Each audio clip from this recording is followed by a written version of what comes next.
to bring it to an end.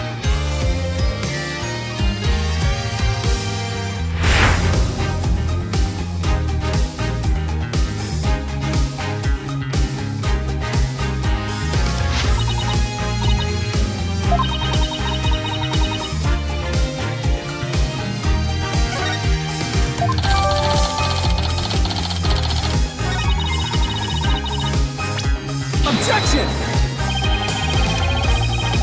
Objection!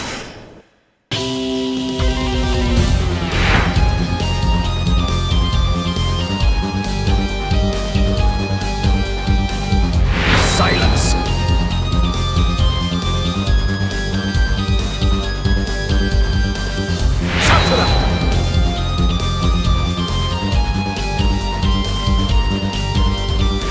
The prosecution is also ready.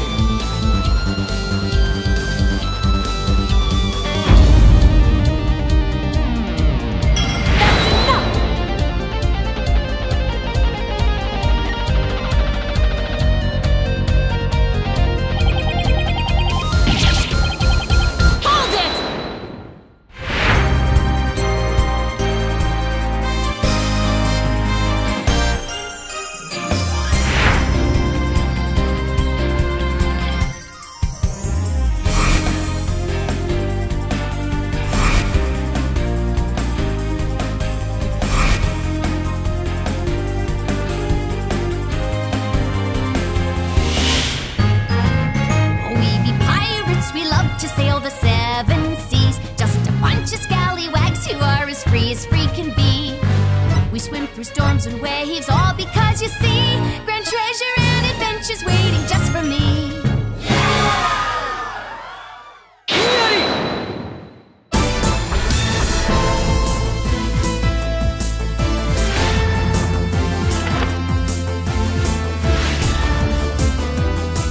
Let's take a breather.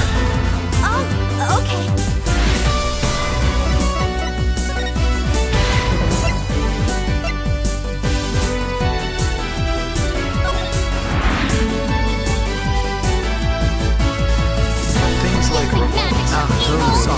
I'll be telling you about the revival of 10 months. I intend to question it. All I have. I swear, a dragon never yields.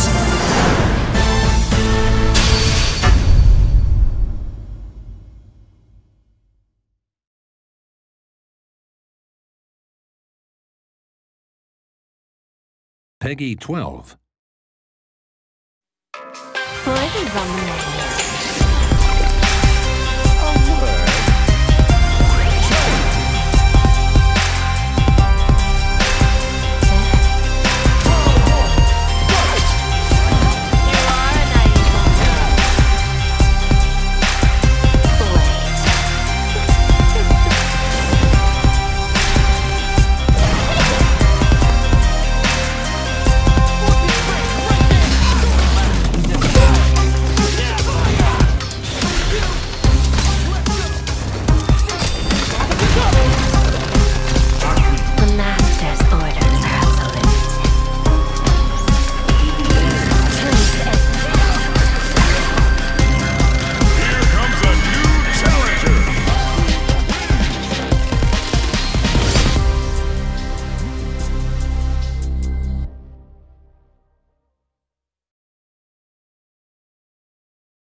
Welcome back to Street Fighter League Pro Europe 2023. It's week 2, and oh my gosh, the first week had everything. Every scoreline you could imagine, and guess what? It's only going to get better this week. All 6 teams return, looking to turn their fortunes around or continue their momentum as we progress through the regular season and make an impact on the leaderboard. Let's get into it.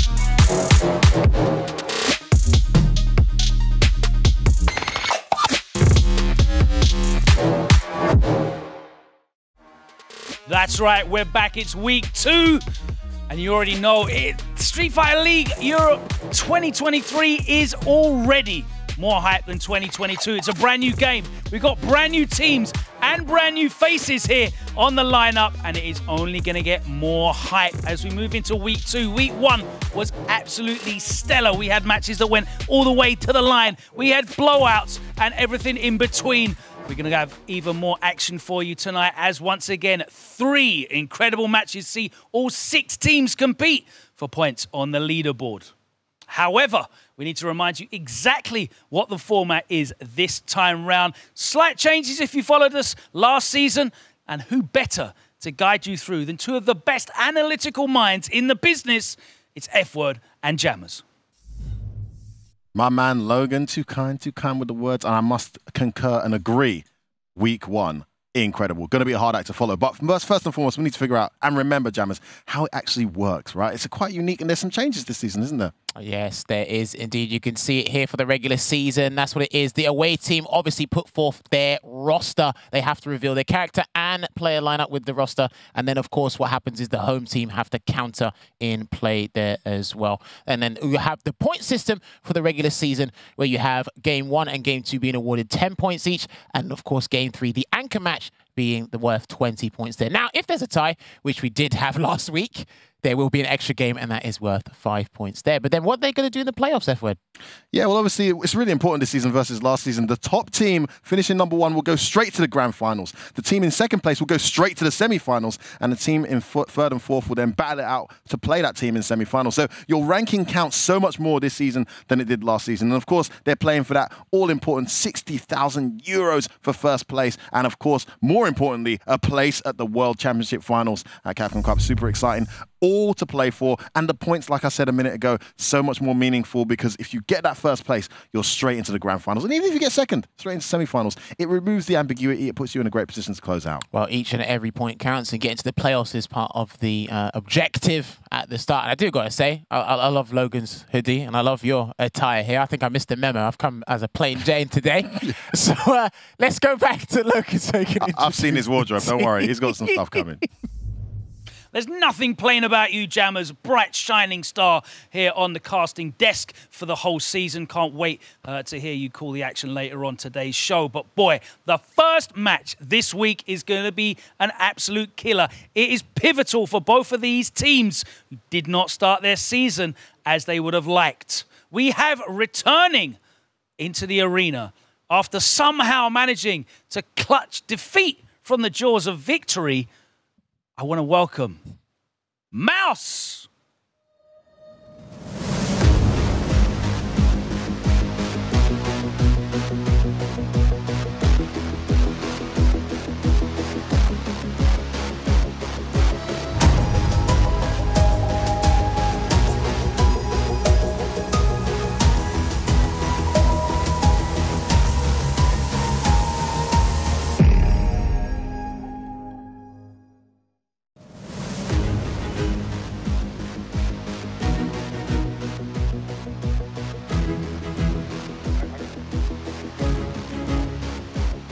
Ending, step to the front, mate. I want to talk to you.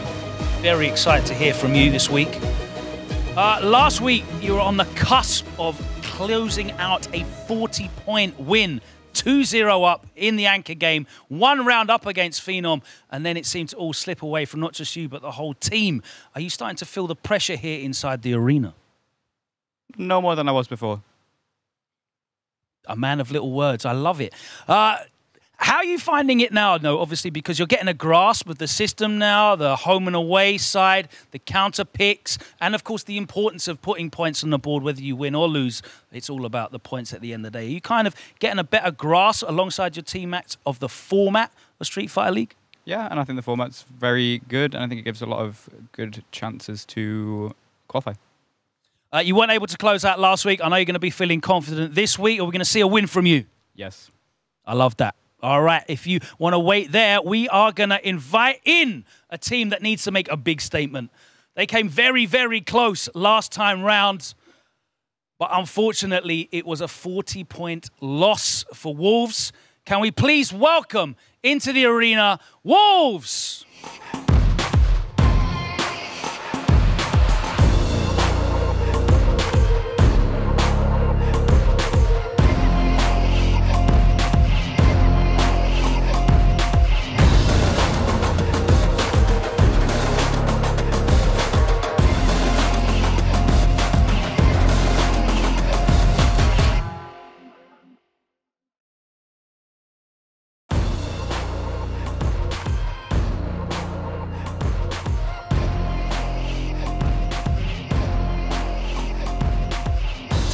Round, mate.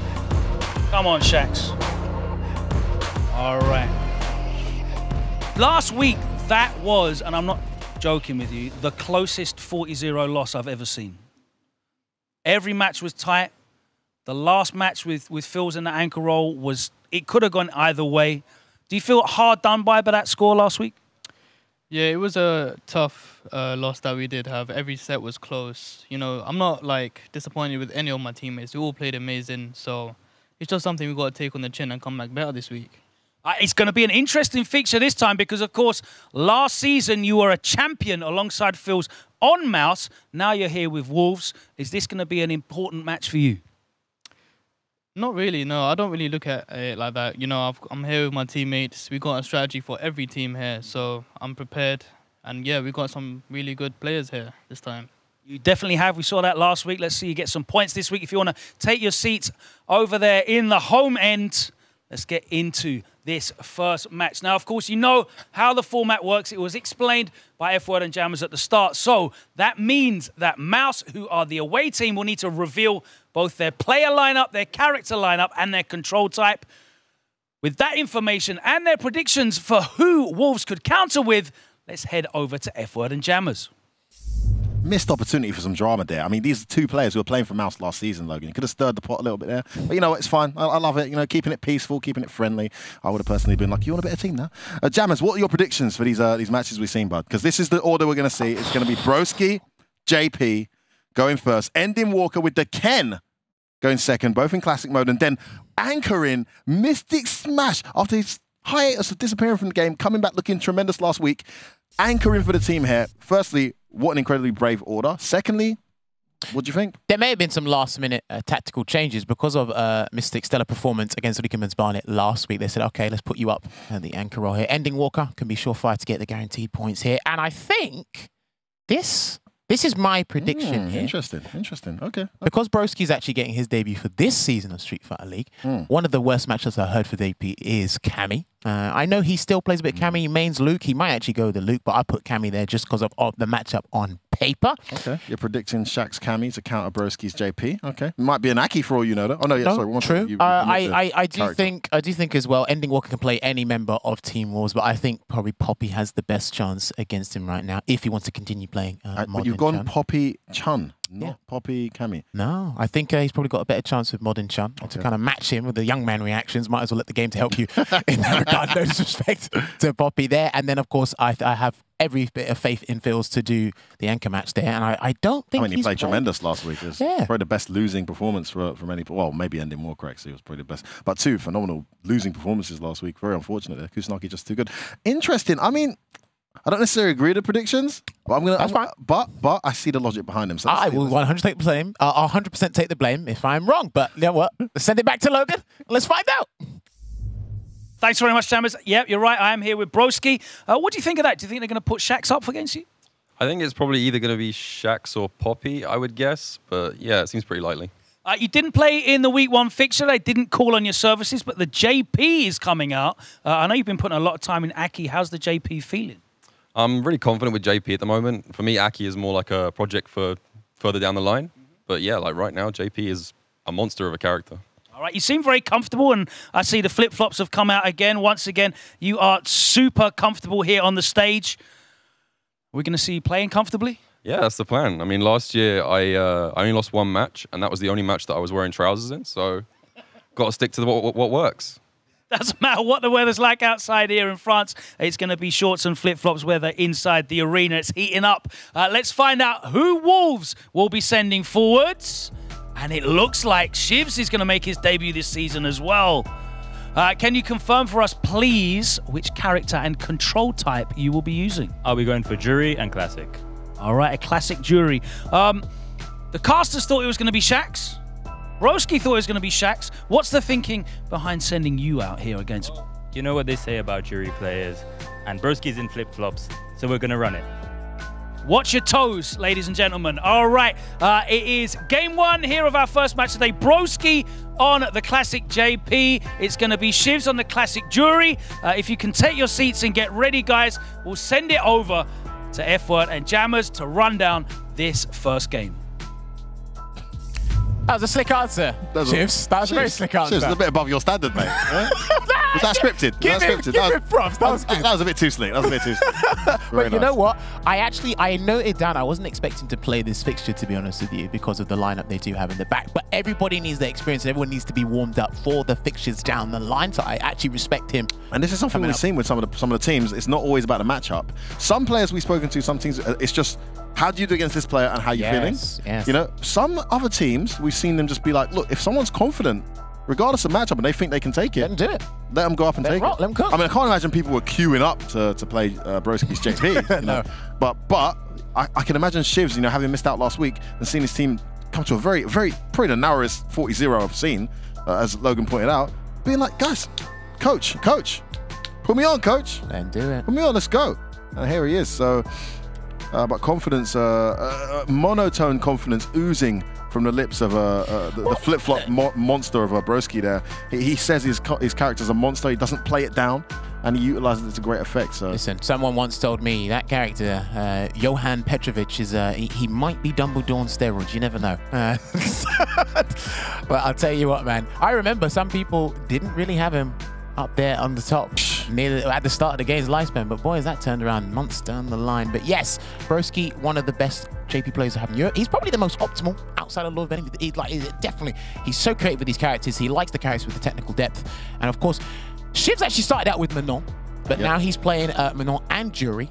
We're trying to get him to stop playing Manon completely. He wants to win, but he doesn't want to win that bad. You know? Well, I mean, it gets there. I think every Waking episode, you'll see him have he'll be more ravenous for that victory here. And if he actually gets this against Broski, this will be a huge deal, not just for himself, but for Wolves in general. They get the 10 points on the board. Now, listen, one game Manon, man, I could see her being used in a tiebreak. Honestly, 100%. He done the same thing with Laura in SF5 against Valmaster in one of the episodes. Now, I did speak to Lord Venom about some of JP's bad matchups, if you were to pick a few, and he actually did pick Jury, but he said that was a personal reason. I don't know if Broski shares the same sentiments.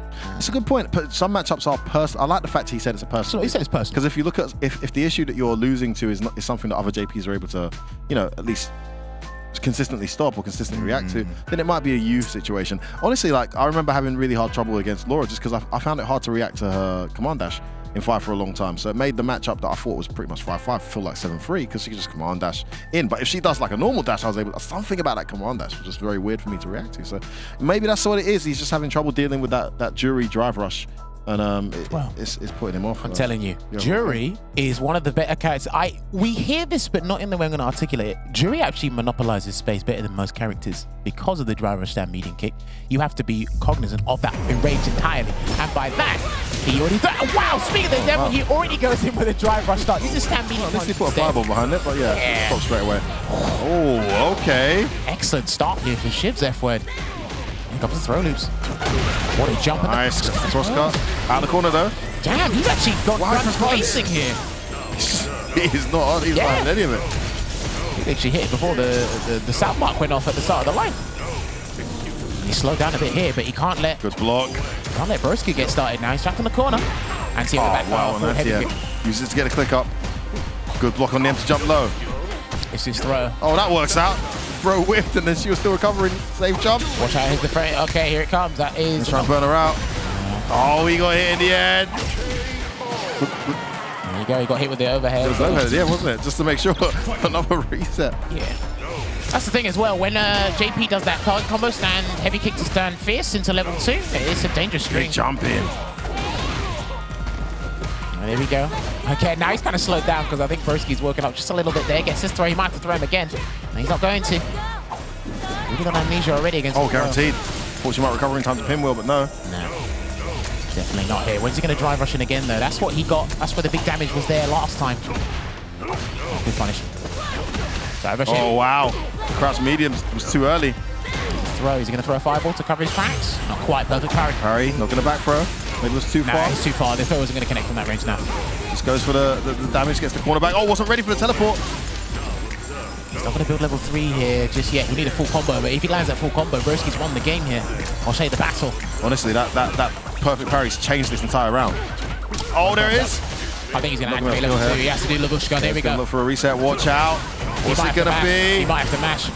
Oh, my goodness. Too much scaling. Send him there, and it's going to be a dangerous spot here for Shivs. I don't know how he's going to come back from this. He's holding parry! Oh, what? Took a gamble. Shivs is still in it. Covers his approach, throw tech there, and he still had to block the fireball because of how active it was there for him. Yeah, love that setup, man. The fireball at the start of the round into the drive rush. That looks like a legit round start tactic there, but gets hit by the stalagmites. Man, that drive meter is getting absolutely raided. Dude, he is getting chunked away at dive kicks in. Nice! Level 3. And actually didn't lose. He lost a lot of gauge, but he didn't lose too much health getting into that position. Now lands at level 3, will recover a ton of meter.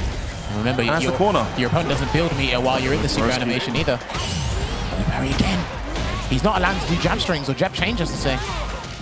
Yeah, that's actually a really good one against JP, the meaty projectile. Stick there. Good block. Fireball again. Oh, goes in. Oh, the fireball suits him. Yeah, it was a knockdown. Let's go, Shivs. Let's go. Let's go. This is how we do it, man. This is how we do it. All right? Shivs, listen to me. There's only one thing you need to do. If you have drive meter and it's doing the level 2 and it's going in, drive reversal him out. So you don't have to guess, okay? That's the only thing I'm going to say. Other than that... These teams...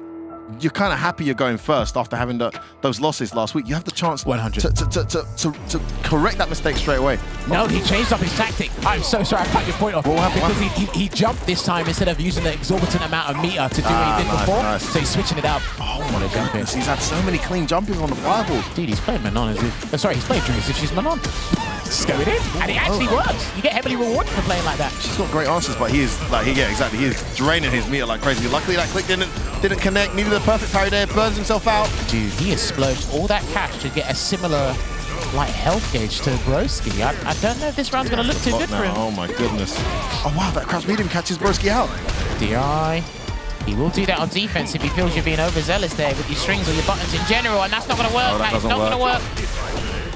Nice parry. All trade. Let's see if he can burn Broski out. I think he has got to let it go. He's got to let it go. Nice chase. Goes in. Still has a fireball. Oh, that was a read. That was a audacious read there from Shivs. And he's trying to take this one for the team here.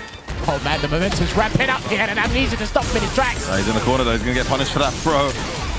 Way to slow down the momentum. Oh, he's going to huge damage. Whoa, my guy's going to land about 55 to 60% here with the interdiction. It's a good choice. He's going to try and burn him out. And he's going to set up the departure as well. There he goes. Quick. Blocks on. He's going to get burnt out. Yes, he does. Let's see if he can confirm it. I don't know if you actually let everything out of the tank too early there. Great adjustment from Broski, I feel.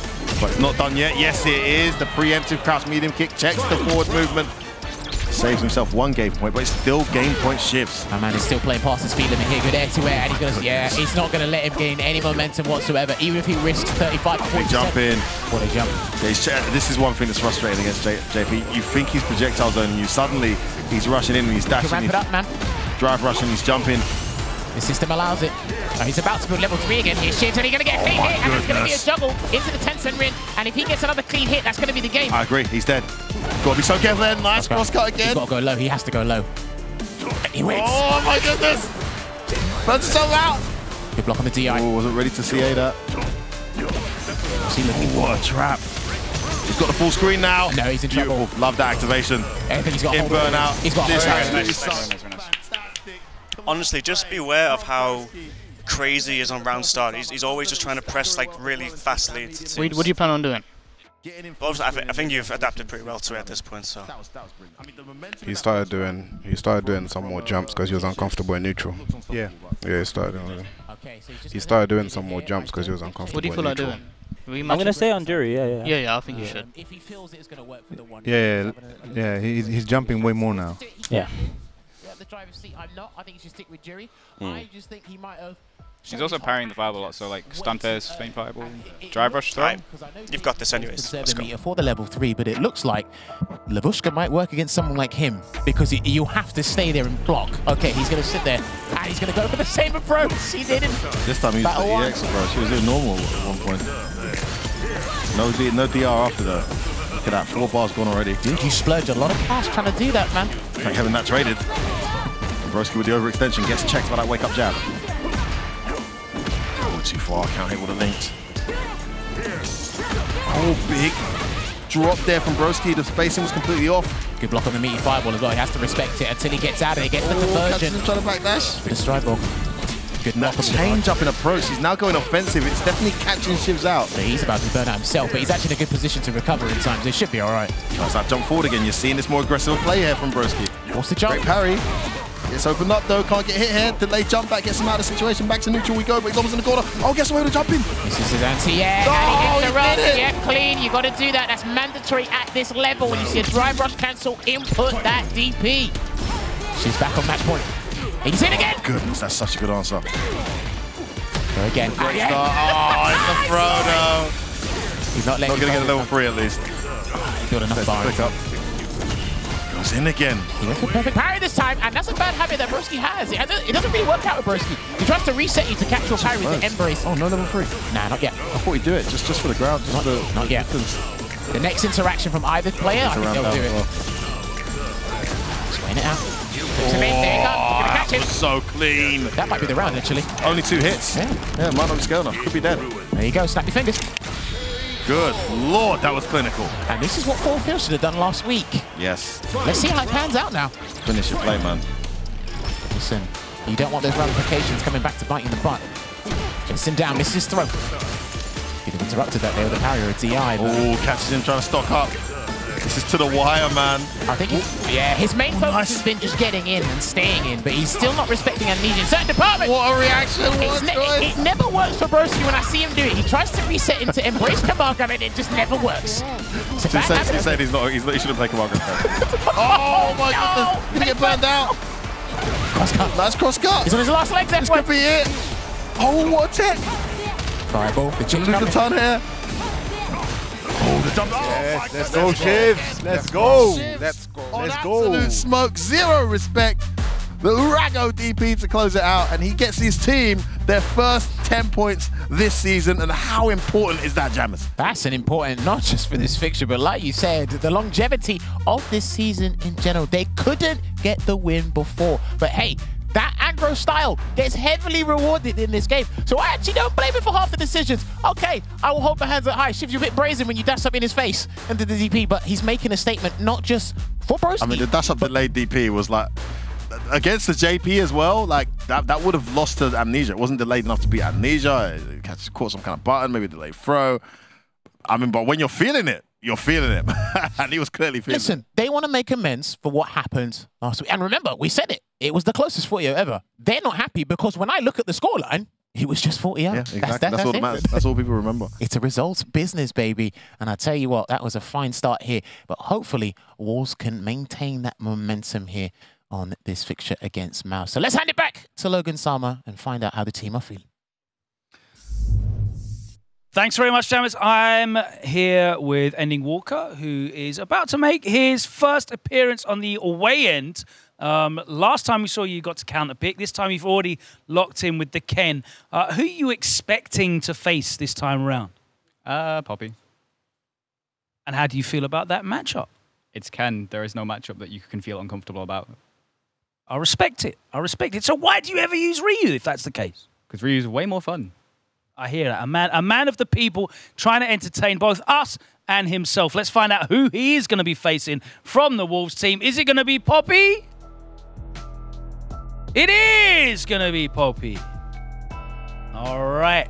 Team captain stepping up. Can you confirm which character and control type you will be using? That is a very important question for you. I'll be using Cammy, Classic. Classic Cammy today. Okay. What's the thinking behind that pick? It's just that I'm very comfortable against Ken with both characters. And since I have the choice and he has the choice, you know, might feel it out, how it feels. And if it feels bad, there's always Chun there. So it's always Chun there on the modern as well, but it is going to be the classic Cammy for Poppy and the classic Ken for Ending Walker. It's going to be a classic matchup here in game number 2. If you players can please take your seats and get ready, we'll go back over to F-Word and Jammers to find out their thoughts on this coming match. Well, Jammers, you have to take a lot of credit here. You did say it would be Poppy, but it wasn't the character you selected. It's actually going to be Cammy. I thought that was quite a bold choice there to go for Poppy and go for the modern Chun-Li again 2 weeks in a row. We are going to see his main. We are going to see Cammy. Talk to me about what's going through your mind with that choice. Honestly, I bet I kind of boil some of these choices down when Ending Walker is coming up to the lineup to play is, I think his footsies are phenomenal and his reactions are some of the best in the business. So if you're trying to go toe-to-toe with him in a fundamental aspect, you're cruising for a bruising, but then you have to reconsider the player at hand. It's Poppy. He can actually play footsies. A lot of people in this league, heck, just internationally in general. I didn't think he would stick with the Cammy, but this is something that I need to learn on the fly myself, and I don't think I've actually seen these two play. I'm just thinking strategically in my head. But like you said, if Cammy doesn't work, there's always the Chun. I just think it would probably have been easier to use it with modern Chun. But hey, if he can win the 10 points here, accumulate the 10 points for his team, I have to shut my mouth once again. There's a level of control you get with Chun-Li, especially modern Chun, against a chaotic, somewhat with the ability to be chaotic character like Ken. I'd understand why a modern Chun makes sense. Cammy can also be played slow in a controlling way, but I don't think that's where she excels. I think momentum's a massive factor as to what makes her strong. So it'll be interesting to see if he can maintain momentum against a kid who's been very difficult to read. I mean, we saw it took Phenom getting to 2 games down, a set point, plus a round the whole thing to figure it out. Exactly. And even then, it was still very hard. And that's one of the best players in the world. Poppy definitely of that caliber at his best. We've seen him win humongous tournaments in the past. But can he figure out Ending Walker in a short space of time? We'll see. What's playing in his favor as well, though, is the Ken's still quite fresh, isn't it, Jammers? But he was warming up the Ken before the competition because he said, Ryu, completely fine, in the back of my hand, and I'll play him when necessary. We saw that last week. He goes, but the Ken, he said, it's good. We need to warm it up. I see a problem putting him in a situation where, like, yeah, I want you to be on mouse, but if you don't pick Ken, you're not on. Well, we had that conversation about Gamers 8 just in terms of picking Ken in general, but here we go, off to a lovely start here. Doesn't get his cancel into the run Tatsu, though. Now, these characters do have a very similar philosophy. Good pokes. They have a low forward cancel that takes you straight to the corner. They got the throw loops. So they're going to be aiming for the same thing. It's all about the control in the neutral. Way more hits done on that step kick than there was in that medium. Not enough to link a combo, but can hit confirm the step that works. The catches are low.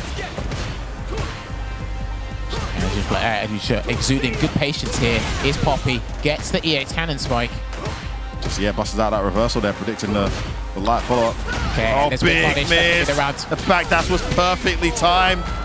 And this is one of my worries if you pick Cammy, is the spacing, is the meticulousness he has with his character, or just his gameplay in general, Ending Walker. And it's working out to a T here. It's just nice anticipation from Ending Walker. He's very good at feeling his opponents out. Always. So back that's before that came out. He's a hooligan. Okay, catches him with that, yeah. Pressure continues, backs away. Got to parry the dive kick. It's a good round from Poppy, but You know Ken gets one hit in his side switch. Okay, not if it's that target combo. Try to catch him. Maybe a throw tech there, but it didn't quite work out. Let it fly. Let's the option select rock. No confirm on the target combo. He's fishing for a counter hit, to be honest with you. Nice to push him all the way to the corner here without any combos. Just pure ground control here. Poppy's got a very strong ground game, so really impressive from Ending Walker. He's burnt himself out though. That was a big decision, especially against someone like Ending Walker. Counter hit, Oh no! Nice. That's fine. You played that really well. All you gotta be careful of is how you manage the drive gauge, because you lost when you put yourself in burnout. But outside of that, played very, very well. Neutral was clean. No, he didn't. Oh, man. He went raggo, and who cares? They commit to that the moment they hit you with whatever moves prior. Thank you. They commit to it. And it's like, okay, it's a big gamble. Listen, if you're playing Ken, you gotta be a bit YOLO. That's it. There's nothing wrong with that. As long as you admit it. That's what I'm saying, bro. As long as you admit it, it's fine. Super impressive, so clutch, and that burnout ended up costing him pretty significantly there, Poppy. But momentum's important. I can understand why he spent the boss to try and keep the pressure going. Oh, what a check! Yeah, good check. No cancel there. I'm not sure if he was miscalculated the range, but it works out. In a dangerous spot in the corner, though. I think he might be looking for the DI, maybe a dive kick, and he gets hit by the dive kick regardless. Here comes the throw loops. He got caught by Phenom last week. I don't know if he's going to lose the throws again. He's trying again. He actually went for a throw again. He's like, you're not Phenom, fam. Get off me. Oh, here we go. Oh, okay. Nice button there. Okay, gets himself that round. Vital. Can he build some momentum here?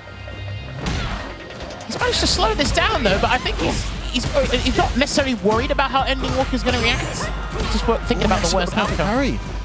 Wasn't able to punish. Could have done. I mean, I think Ken's minus maybe double digits there to get it that close. Another reversal, not blocked there by Ending Walker.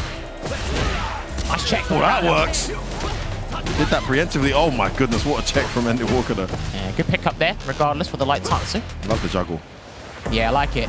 They're very conscious of that range and stand medium kick, crouch, medium kick range. They're very conscious of what the other person can do. And he's going to cancel into Delta Red Assault here. Going to gain the drive gauge back, get the lead. But the question is Ending Walker going to wake up with a low? Is he going to firm it? Let's find out. He waits. What's he looking for? Got that positional advantage too. Oh my god, count it again. It looked like it's too far. Wow, the crouching medium at the end of the string just clatters the jab. Oh no, is he going to get it? Yeah, I think he is. Yeah. Oh my god, he's still alive. Oh, F1 too much scaling. Oh, let's go, Poppy. Let's go. Nice. Man. That's battle 2 going up there to Poppy. He played that very, very well. Poppy, walk in and out of that stand medium kick range. So walk close, well, I actually saw then there was no take a step back, and he's going to whiff it. So do stand fits. He's whiffing a lot of stand medium kick. So walk in and out of that range. What a moment. Is that the turning point? Do you know what? Both of these teams were quite luck was not really on their side last week. Oh, for both players. More than the teams, just both players. It's going to turn for one of them here. What a piece. Someone's got to win. Mouse could be heading to a 20-0 deficit here. Oh, let's find out. Is anyone last season's champions? Could you imagine that? Trying to hit confirm into the heavy spiral arrow. Good walk away there and the punish. A lot of the players have been excellent at doing that, punishing with throws and getting the maximum amount of damage from those scenarios. Again, he knows he's going to commit to it, just does the EX. Oh, he's guaranteed anyway, right? Yeah. Minus 8? Minus 6 or something like that. 6 or 7, something like that. Yeah, and he walked away this time round. Wow, the sweep just worked. He loves the sweeps, man. He loves the sweeps. He made me realize how good they are in this game. Nice confirm there. Him down, and what a block. This round has turned around. And he's identified something. He knows when he's using the cannon spike to punish and when he's trying to interrupt something. So he's identified the latter. He's getting the damage he deserves here. Look at that, straight to the corner you go. Good block on a meaty overhead. There's pressure. Alright, so it's from Poppy. Can he get some momentum? No, he can't. He's going to side it. He's going to take it back. Back to the corner you go. Dragon Lash. Tries to be out of stand throw, doesn't come. This is a good situation for Ending Walker. Looking to make it 10 apiece here. Poppy needs something. Oh, patient blocks. Stand short, connects again. Tries to back dash out. Burns himself out, keeping the pressure on. Oh, my goodness. Poppy. No! Nice. Oh, nice. Nice. Don't worry about that. Unlucky. Yeah, well done. That was very close. I was very close. I'm not sure if that's what he Surpriseless expression. Ending Walker's face. I don't know what. No. Did he want a micro walk? No, I don't think that's what he wanted. No, I can't think off the top of my head. It was unfortunate there regardless, because that's what the outcome is. But yeah, there you have it. There you have it, man. Fantastic play there from Ending Walker to bring that one and get his team in a good position. It could have been 20-0. Wouldn't have been great for the guy going anchor. A lot of pressure. Not that that's not something they're used to. They can handle that pressure, but it's a much better scenario now for them. But of course, an opportunity going begging for Wolves, as they could have gone 20-0 up after losing 40-0 last. Would have been a tremendous scenario for them going into the anchor match. I hate to bring it up. It's been 2 weeks. It's been 2 crucial moments, and he's dropped. He's dropped the game winners. Oh, wow, it wasn't a game winner, right? I mean, I think it wasn't a game winner necessarily in that scenario, but it definitely would have turned something around. Yeah, no, he would have got his drive gauge back. He had level 3, and he would have still been in burnout. And then Walker was in maybe half bar burnout still to go. Man, that's rough. That's rough. All right, but yeah, no, it's all you. Jeez, man, jeez. Well, guys, we're going to go over to the stage to see who's going to be playing in this anchor match. My guy Logan, talk to me.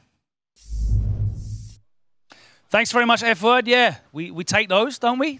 Graciously receive those 10 points. But Mystic is going to be up in game number 3. The anchor role, something you've not experienced yet. Obviously, your second week here in Street Fighter League. Best of 5 now, 20 points on the table. How are you going to change your approach? You know, best of 5 means more time to adapt to the other player. I think for anybody who, you know, really wants to do well, that's going to help. So I'm here to win and I hope to do that right now. All right. It's the DJ and it's classic controls. Let's find out who Wolves are going to be sending up to face. It's going to be Shax. All right. Shax, the question I need to ask you straight away, character and control type, please. Classic Luke. Classic Luke. Are we going to see Luke the whole way through from you? Yes, classic Luke throughout the whole thing. All right, interesting, interesting. I know you said that previously when we spoke last week, you think Luke just covers everything for you. Yes, I do think that. I think he's actually pretty good in this DJ matchup as well. I've played a lot of the DJs in Europe, so I'm feeling pretty confident in this. All right. It's not been a great start for you guys, has it? Time to turn it around. How confident are you can do that? Yeah, everyone in my team is playing amazing today, so I'm hoping I can close this one out for them. You know, 20 points is a lot on the line, so I'm going to try my best. All right, please take your seats. And I will hand it back over to Jammers and F-Word, who can stoke the flames of rivalry if he wants to do that. I don't know, I didn't bring my fan with me, so my arms will have to do. Anyway, you know what? I've got to give props to Mystic Smash. He's hit the ground running. He's been offered this position to kind of play in the anchor role. And that's what I like. I haven't mentioned this before, but what I do like about Problem X's scouting ability is he is able to identify the next best players in our generation. He done that last year. And it's not just skill-wise, it's mentality-wise. Yeah, he done that with you can bet your top dollar. He asked him, before he put him, he asked him, do you feel confident playing anchor? We're thinking of putting you anchor. And Mystic would have had to give a resounding, extremely confident yes for the team to agree that he can play that position, having just returned and for the first time entering a tournament of this magnitude. Yeah, look, he done it with Phils. He's doing it with Ending Walker and Mystic Smash. His ability to know, right, okay, when I put the controller down, whenever that may be, I know who's behind me. And these guys will represent the UK to the fullest here. He's going with that DJ once again. He had 10 points on the boards. And then Wolves are looking for their first victory, or both teams are actually looking for their first victory. My apologies. So this is I mean, if you look at the current standings, Mouse have done, this is the great thing about losing 20, or there's no great thing about losing, but the compensation for losing 2025 is they're on 30 points. You can mitigate the blow. They're above mid-table already, and they haven't even won this set yet because they got that 10 points just now from Ending Walker, puts them on 30 points, having lost last week. So they're in a much better situation than Wolves here, who if they lose this, they just stay on 10 points after 2 weeks. It's a terrible scenario, you know. Early days, still, you know, lots to play for, but you don't want to be fighting uphill. We saw last season how hard that can be if you're fighting uphill early on. So, one of the rudimentary things you must know about this matchup, I think it's pretty standard at this point, is how Luke is going to check DJ's drive rush. You can use the money button, shouts to Ringe as he'd call it, crouching medium punch, one of the most versatile buttons on versatile mediums in the games. It can do that. He can throw Sandblaster because obviously once a projectile is out and if DJ's committed to the decision, he's just going to get hit by the projectile regardless of what version it is. Well, I just want to know how Mystic Smash is going to handle the CQC, the mid-range game, when Luke really peppers you with the pokes, when he looks to whiff punish your stuff, and Shax is phenomenal at whiff punishing. I'm not sure about his whiff punishment against DJ. He said I play a lot of the DJs in Europe, that's fine. How many of them are to Mystic Smash's caliber? Again, I know Shady Imposter, Shax says Shady Imposter, but again, these guys are very confident though, didn't he, Shax? They do. In the matchup, they put him up. I think they were deciding if... and obviously, I think they might have seen an opportunity when they saw Mystic go anchor, because it's not the person you'd expect to go anchor. But this is the thing, Mouse will know more about Mystic than they will, so there's a reason why this guy's playing anchor.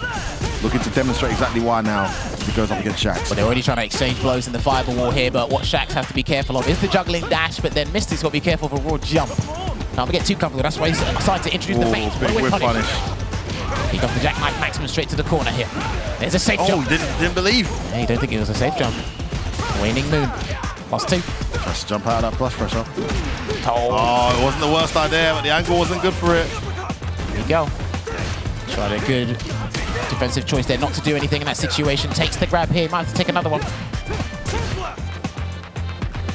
Just walking forward out here. Looking for another whiff punish again, though, I wonder. Nice walk up, cross medium, great spatial awareness there, but misses his charge. Burns himself out here to keep the pressure going. His own volition. There's a DI to generate some space, get him out of the corner here. Now he's got to be careful with certain choices. Oh, he looked the wrong way. Himself up. Just about a bit too early. Here we go. He's still in burnout here. He's about to replenish it. Yeah. A couple more seconds, like 4 more seconds, and we should be good. Really well handled that burnout scenario. Because you don't want to be too predictable in your approach. Like, DJ's not really going to jump at you because he's got a floaty jump. He has to hop at you. Oh, wow. Drive rush into the jab, into a pretty good amount of frames to walk forward there to get that throw. Hey, man, the drive rush actually helps against forward advancing moves. We've got all the Luke's punch buttons, the standing ones are forward advancing. It's that much more pesky, you know? Yeah, still walked a lot, but identified that Mystic wasn't going to move. Wasn't going to press anything. What a whip punish on the slicer. Well, I didn't like a safe jump. It wasn't at the angle. Could have definitely upticked that, but I wasn't sure. He's about to be burned out here if he's not careful, Mystic. Want to take too much damage in the process. Man, so much meter done. Just for that sequence alone. But this is it. Luke's pressure is actually some of the better ones in the game, so he will threaten your drive gauge when you're below 2 gauges, but drive rush in. God, it's so good. And that's a very potent tactic for DJ. Drive rush jab, because it's +7 on hit. He can link the back roundhouse if it hits and unblock. It's a tick throw, so. Wait, punish again. Big whip. Is he going to spend it, though? No. No, he's not going to spend it. Just goes for damage. Couldn't have killed there, so understandably. Nice save knee hop there. Oh, that's such a sneaky trap. Great optimal kill as well. Doesn't need to spend the bar. That quarter pressure really well leveraged by Mystic Smash. Oh, nice walk under there. Couldn't get the punish counter on the landing recovery there. He's going to try and, bait something, because if he's checking the drive rush, that's why the sway comes in. Oh, just normal dash in. Gets the crouch medium. Good delay jab there from Shax. Not dealing with that mix-up. Comes out the corner. And here we go. Beautiful catch. This is such a good round from Mystic. Yeah.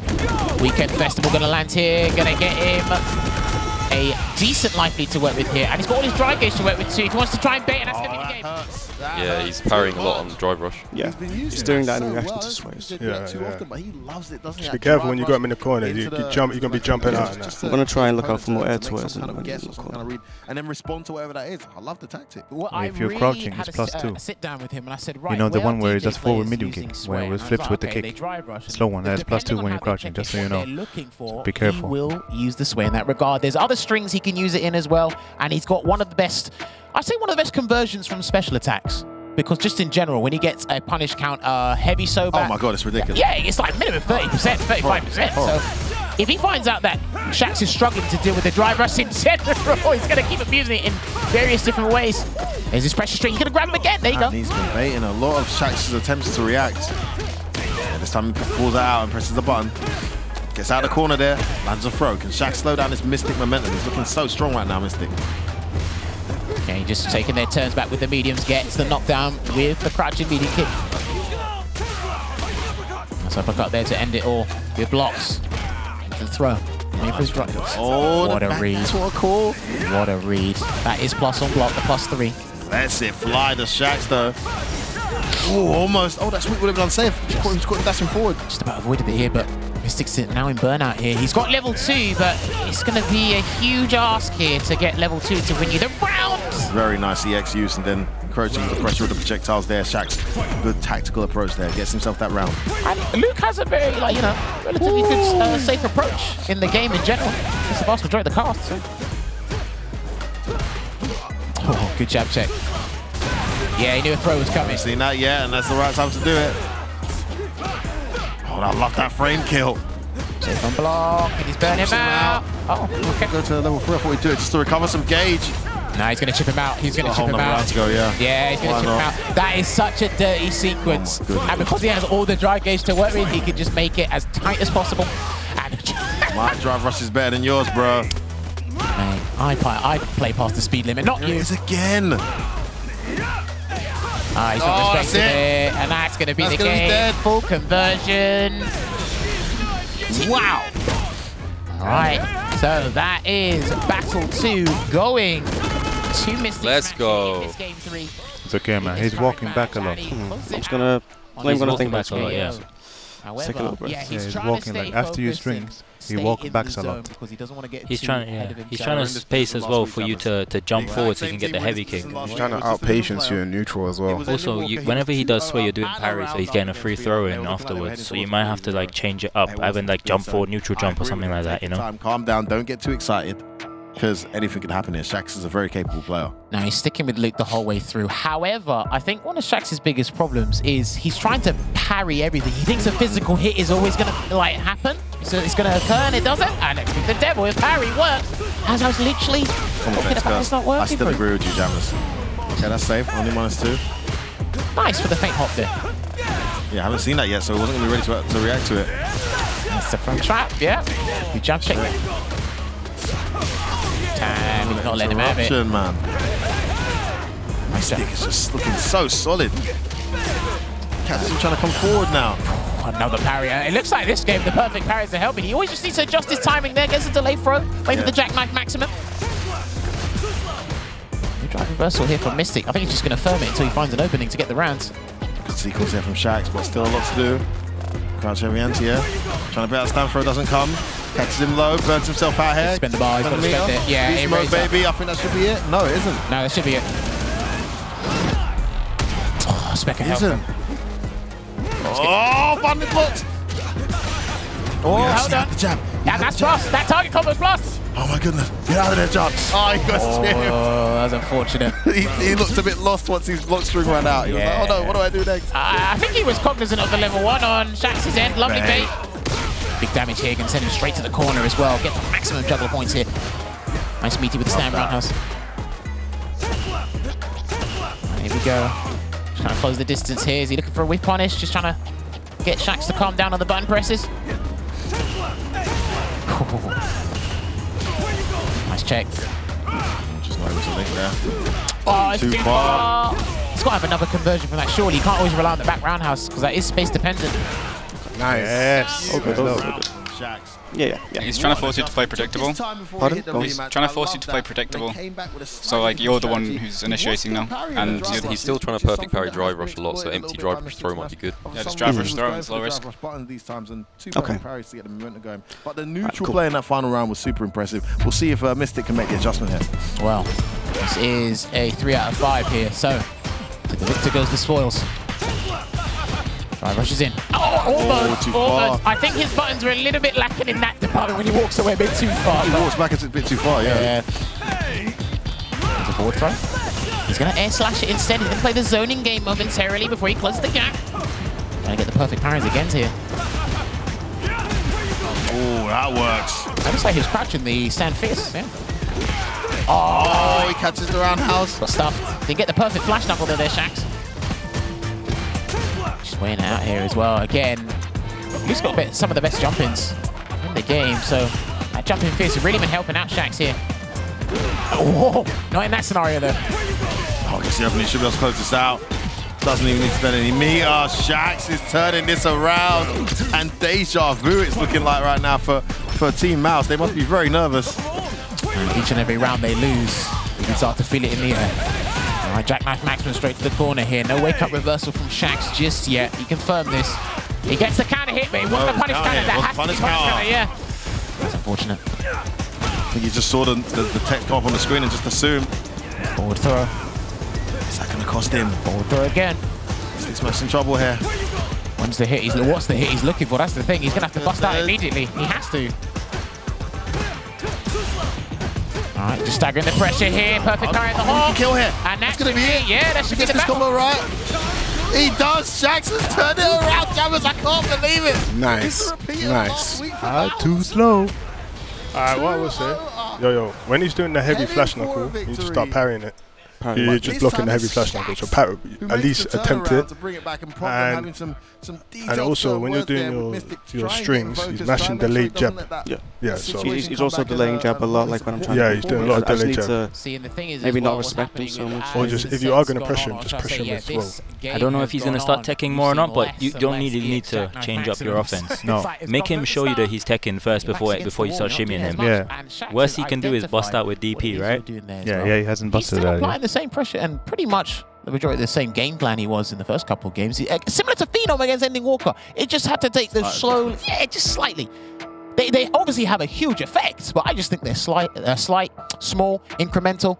Well, for some reason he's not doing the drive rush into the sway anymore. I don't know if it's because Shaq's just not like. And what's he done? He's on drive rush jab. Yeah, he's done drive rush jab and he checks that as well. But I think he just needs another layer for the drive rush jab. Are you going to throw him?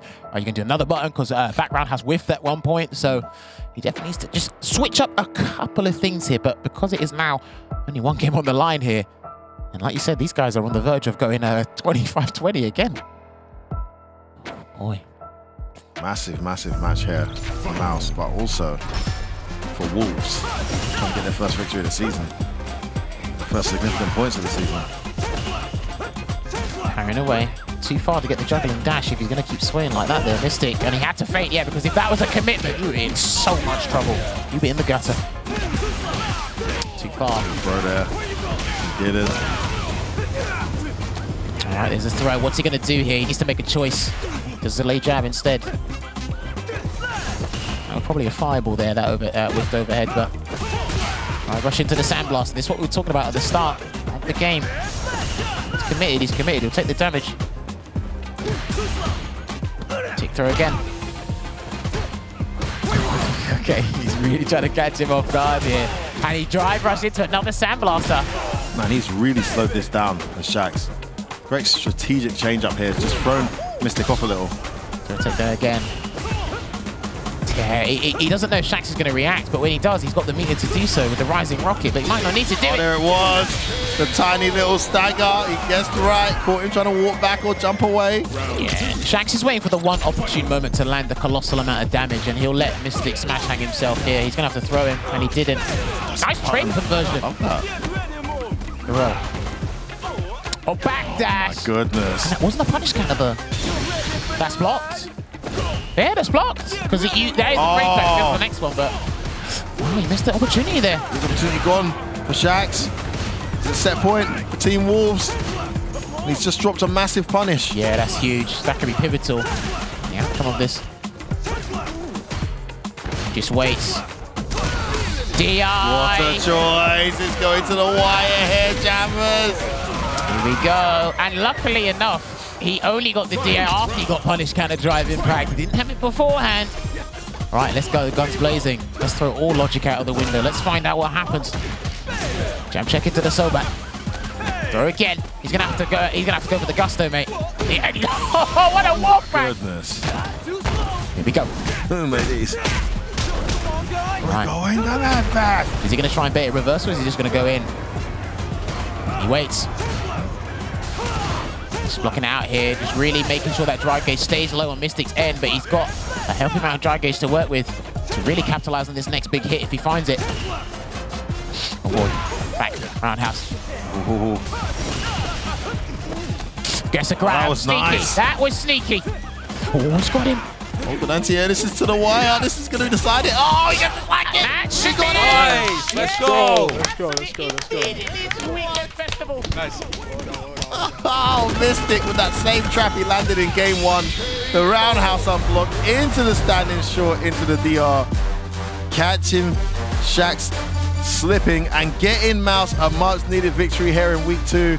They get the 30 points, and because they had such a a rewarding loss last season. They find themselves on 50 points, which will put them temporarily at the top of the table. What a fantastic turnaround, Jamis. Well, 2 games, 2 victories for the new kid on the block here in SFL. Mystic Smash is definitely living up to the name. Like I said, when he's on form, when he's motivated, he will show up to the competition when necessary. He's playing anchor here and he's holding it down for the squad. These guys, such experienced teammates, and it's him that's there getting through and then going two down after being 2 up, but still having the mental fortitude to bring it back and get that victory. Man, I'm so impressed with Mystic. Dude, it was incredibly conspicuous. We could tell he was getting agitated by it, and we're like, I don't know. I don't know if you're thinking it. I'm like, I don't know if he's. I think it was good having problem right there. Problem's been there a million times. You know, it doesn't matter what level of optimization he feels he is at Street Fighter 6. Tournaments are tournaments.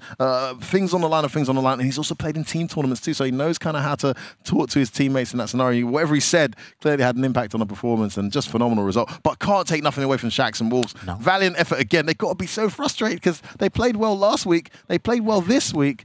But again, just the 10 points. At least they're not 0. Well, okay. Hey, I'm not being patronising. No, hey, it adds up. 10 is better than 0. But listen, we'll laugh over here. Logan, talk to the players and find out how they're feeling. That's right. I'm over here with Mouse, who just put that win on the board. 30 much-needed points. Problem sitting on, watching the team do the business. It was tense, though. Yeah, it was very tense. Yeah. Had a heart attack. Happy to see Mystic come through in that anchor role. Obviously, you must have been trying to put him in there and see how he deals with the pressure. What's your evaluation? No, he's playing really well, not just this week, but last week as well. It's been amazing. I can't fault him, and I'm happy to put him there moving forward. Absolutely. How did you feel about that, man? Like, what's the pressure like in that situation whilst you were actually playing it? Obviously, it's very different from watching it at home or even standing watching other players have to operate under those conditions. How was it for you? Yeah, I'd say the pressure it definitely is there for yourself. But like, you know, as I'm playing, I'm also with my teammates. You know, they're reassuring me. You know, just play your own game, play what you're comfortable with. We put you here for a reason. We know that you can do it. You know, having that sort of positive reinforcement as you're playing makes stress sort of deplete over time. And so at the end, it sort of became, okay, I'm just going to play. Like, problems telling me, you know, these are some habits we picked up on. Let's work it. Do what you're doing, though. Like focus on just playing the way you want to play. And it came through in the end. I'm really happy. Absolutely. It was a fortunate result in the end. Where are you for ending Walker? But you'll take that, right? You're happy to take those? Any W is a good W. Absolutely, absolutely. It's been a shaky couple of weeks for you so far here on Street Fighter League. Does that show you the level of competition you're going to be facing? Yes. I don't know what else could. All right. As always, he's a man with tremendous insight. Broski obviously didn't start how you wanted it to. A couple of unfortunate mistakes for your part, but obviously the rest of the team pulled through and you managed to get the win. You know, how do you feel about the rest of your squad? What's the vibe like amongst the team? I mean, the vibes are really good. Like, even though I lost, I'm a bit frustrated with my own performance. Like, everyone was just like, you know, that happens. We're moving on. We're stepping forward. And the guys came through. So, you know, I've got to pick it up from me, but I'm happy to be with them. All right, 30 points in the locker, and that puts temporarily Mouse back to the top of the table. We have 2 more incredible matches to come, though, here on week 2 of Street Fighter League Pro Europe 2023. And we'll see you back for more after this short break.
Peggy 12.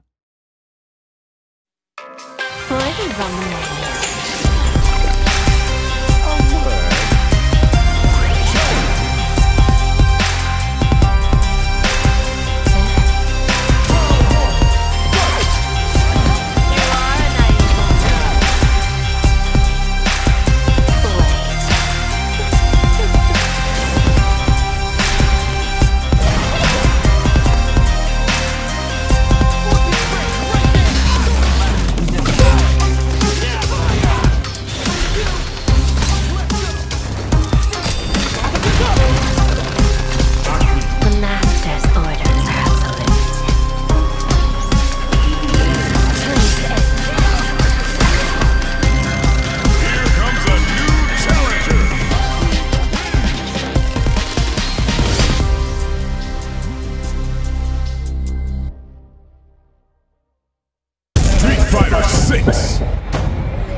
Fighting is an art. And this is our canvas.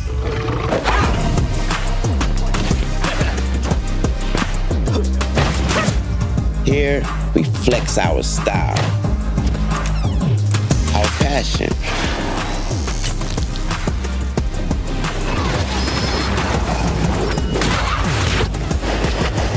our creativity,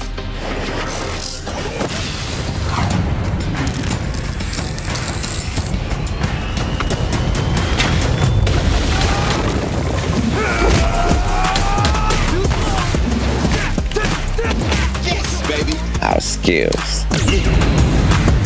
We come here to break rules, to bend minds, to change the game. This is where we make an impression.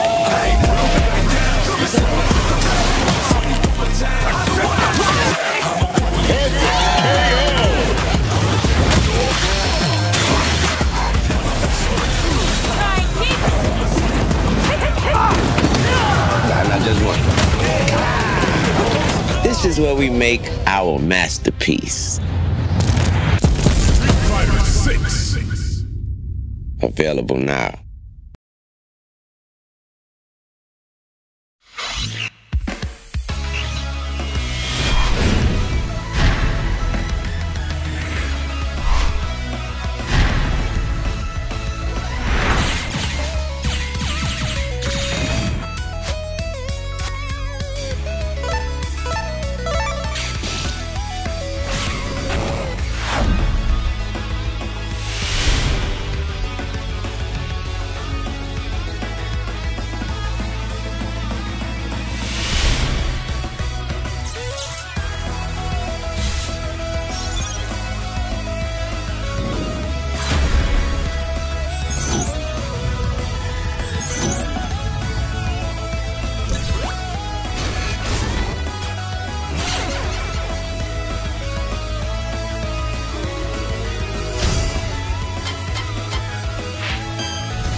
Mega Man Battle Network Legacy Collection.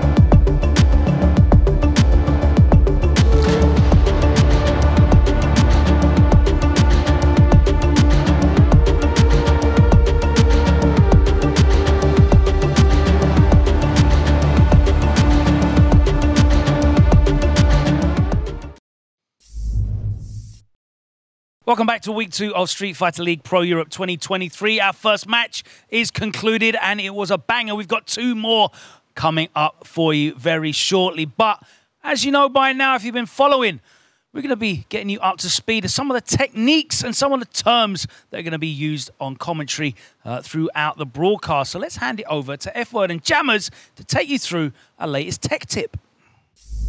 Thank you, Logan Starmer. There's some really interesting scenarios you can find yourself in this game. And if we had to explain exactly what they were every single time, it would take an eternity. So we've come up with these lovely words over the years, some founded in America, some founded here, and they've become what we call Street Fighter lingo. Some of them are actually in the game, some of them have become part of the game. Jammers, you're going to talk us through one now. What have you decided to talk us through? Well, I think this one is more universal. You can apply it to anywhere in life, not just in video games in general. That's going to be optimal. Now, when you hear the word optimal, you might have heard it in streams, frequently in broadcasts in general. But optimal, it basically means I want to get the maximum benefit for the resources I invest into a particular scenario. You usually associate optimal with combos. It doesn't necessarily have to be tied down to combos. It could be for the positional advantage. It could be for something to mitigate damage as well. But again, in a business sense, thinking optimal is always going to be that best route there. But yes, if you do spend, if you try to go optimal in every combo route, guess what? You put yourself in a detrimental situation in Street Fighter 6, and that's called burnout. And you don't always want to go optimal. So you have to think in various different lines of thought to be optimal there. Now, someone once told me all routes with combos lead to the optimal route eventually. So we'll see the players be more optimal down the line, especially the guys in the league over here. But yes, hopefully I was able to explain. I think that was phenomenal. Honestly, brilliant. I mean, so well spoken. Working on my English accent to try and get to that level at some point. I'm not sure I ever will, but I will continue to try. Fantastic, Jammers. Optimal explained by him. Now, Logan, I believe we're heading into more juicy Street Fighter action. Talk to me. What's next? Thanks very much, F-Word. That's right, it's time to get into match 2. And let's not hang around. Get these teams directly into the Street Fighter League Pro Europe Arena. First up, the away team. This time round, it's Guild Esports.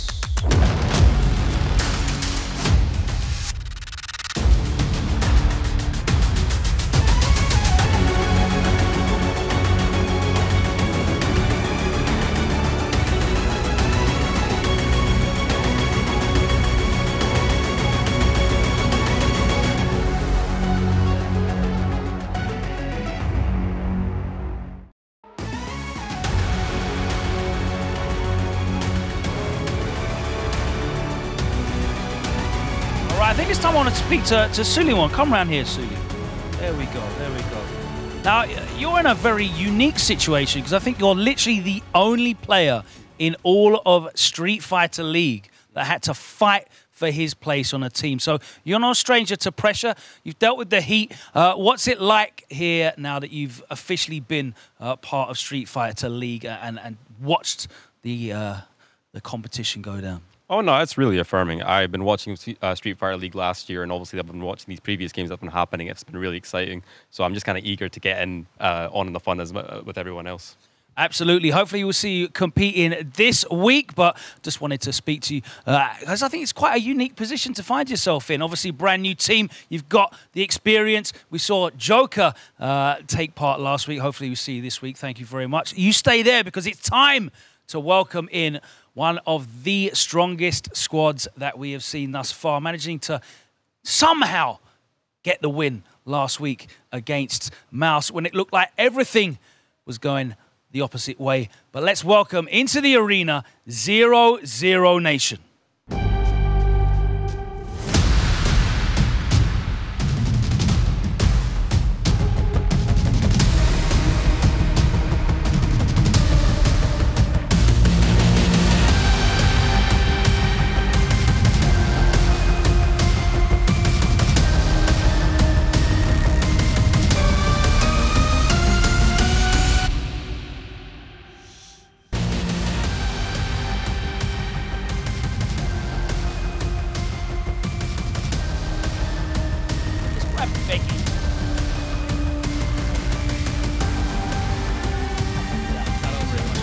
Hello. Last week, you looked on as it was an incredible turnaround, first by Phenom and then Lord Venom managing to bring you back from 20 points down. Obviously, I know you guys have put a huge amount of work into your planning, your prep, assembling this squad.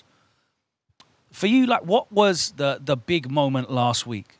For me, the big moment was definitely Venom's comeback. I mean, I was sitting in the chair and or the couch or what you want to call it, and I was thinking that this is going to be a rough start, 40-0. Even I kind of stopped believing when Venom was burned out in that round, and he got hit even with the heavy points into the DI. Luckily, air hit or something like that. I don't remember.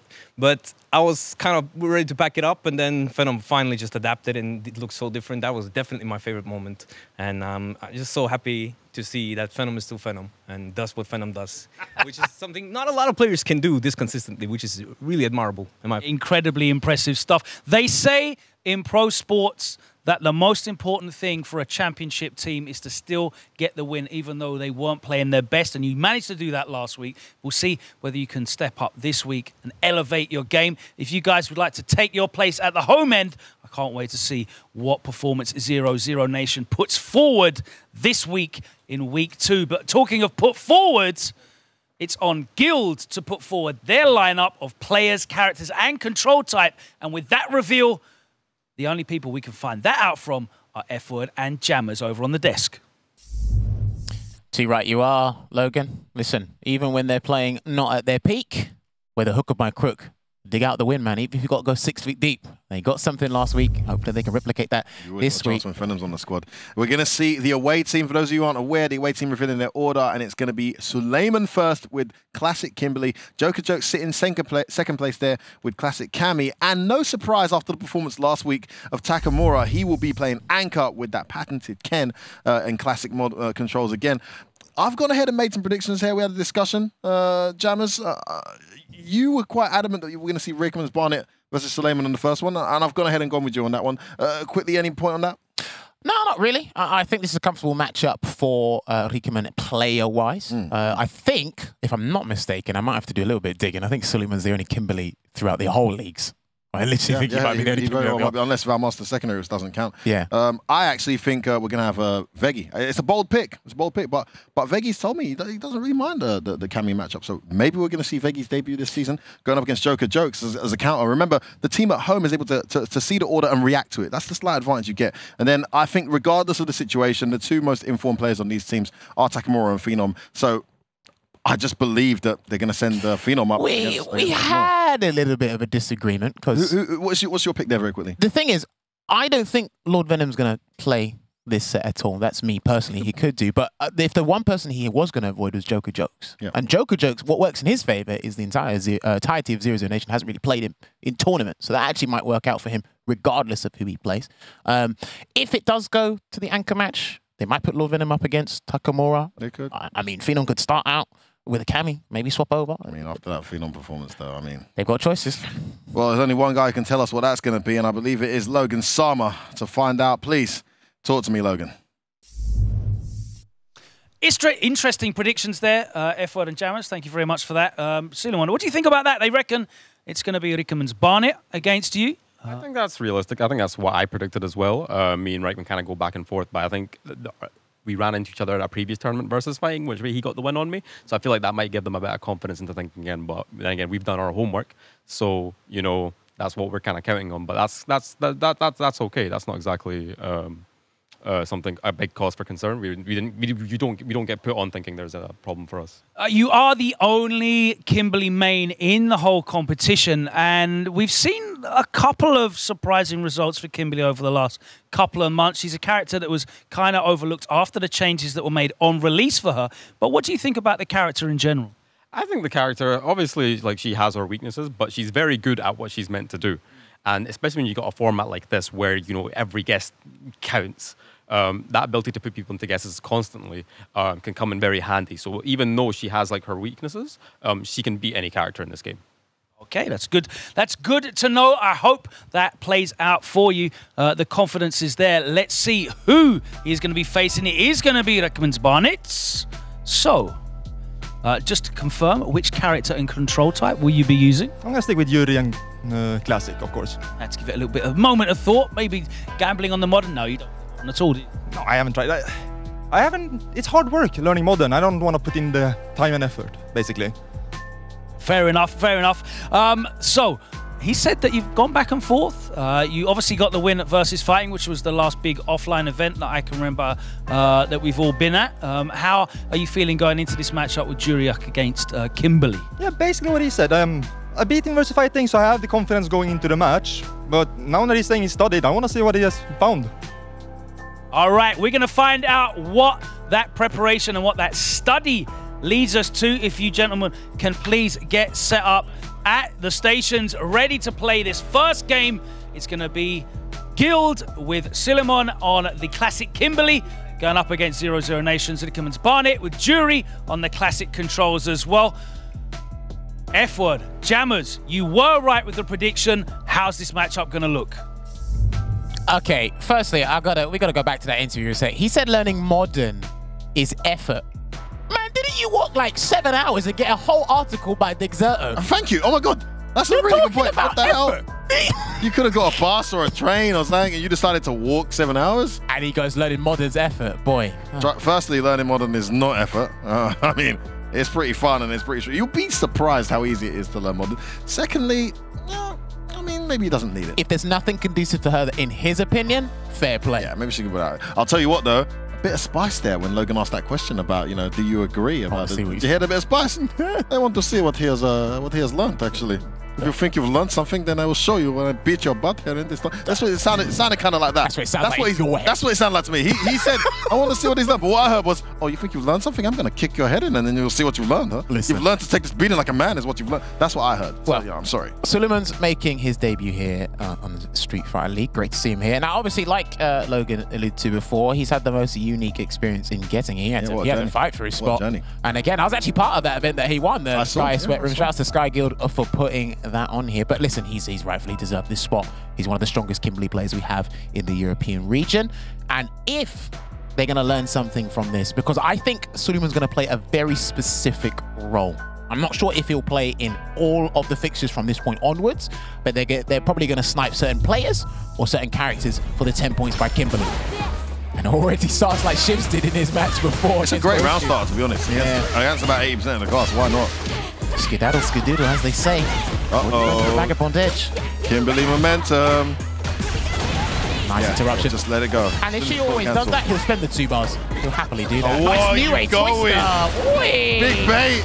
It's not going to get the round, though, but he's going to be able to set up a can, I think. No need. Try to shimmy. Oh, let's her out the corner, though. Well, instinctive back throw, just holding block and through. Put yourself back in the corner with that. I think he did the delayed button there, but good throw attack. Oh, big job. Not looking too good here off that first round, but hey, that's only the first round in this Battle 1 here. Here's what I learned. Sorry, I couldn't resist. Sorry. It's 1 round. It's early days. Yeah, let's pull the brakes. Now he's going to shift gears very shortly. Nice. Watch your toes. I guess the forward throw going to chase down in just a moment here. Let's see how... Okay, I like that. That actually catches... Dash is coming in as well, so it's a pretty decent answer. Right, he cross up. That didn't even combo. Back throw as well. Oh, the meaty. Oh, he missed his overhead. I think that was going to get blocked anyway. He was standing up. Nice. He's going to go to level 3. I think he should. No, he's going to save it. Thought he'd go for it because at least he gets it for the next round. If he doesn't win this one, burns himself out. Too far from the light kick. Not going to mix it up here. Nice anti on the crouching medium punch. That still works from the beta here. Delaying his grab there from the drive rush cancel. I think he was waiting for the super, actually. Next hit wins it for either player. Good block on the overhead. I think that is safe. It might be plus. Missed it. Oh, no, that's not that. Yeah, safe on the... Oh, he gets over the arm bar. He's not blocking the elbow. He's getting hit by the elbow. He's catching him out like there. Let's go. We love it, bro. That man was stressing. That was too close, Jammers. There's no cross-up medium kick mix-up there. It's surprising, maybe, but you know what? Man. That jump. Let's go, Sally. Who is it that said, like, we're releasing the dog, bro? You have to consciously make the adjustment to not hold forward when to jump in front of you. Or just to be ready to cross-cut anti-air, which we saw Shivs doing so well earlier today. 1 game down, feels like the EX Fireball there just to kind of establish a little bit of control. But again, he's already spent a fair bit of meter to get some situation. But he did Suleiman's work for him. He spent an exorbitant amount of meter here just to get something out of it, but he gets the positional advantage here through a mistake. Suleiman very active on wake up. You have to be. That's what the game wants you to do. But blocking is probably the worst thing you can do in Street Fighter 6 nowadays. It's one of the harshest games in Street Fighter history. Probably the harshest game in Street Fighter history for blocking. Good block on the roundhouse there, and the audacious jab on defense there. Spin it down, just slowing it out. Like I said, these guys do go back and forth. So let's see if it goes back and forth here in this set. Just trying to find that clean opening, but whoever gets the drive rush cancel, he almost burnt himself out, but Vickerman burned him out there. Again, it is! There you go. Oh, listen, man, you're programmed to try and walk under that stuff, thinking a cross-up's coming, but just waiting out. They're both waiting for it. Okay. No mix-up when I meet you in the air, says Rickerman's Bonnet. Good adjustment. I will say one of Rickerman's Bonnet's best attributes when playing this character is his air-to-air. When he snuffs out a scenario where you feel you need to jump, he's already at the ready to swat you out of the sky. And that's another thing he does as well, consistently using the EXDP. All right. Jab's been used so well by Cinnamon. Gonna use the Bushin Scramble to get some damage here. I don't know if she gets Oki from this. Well, he answered my question.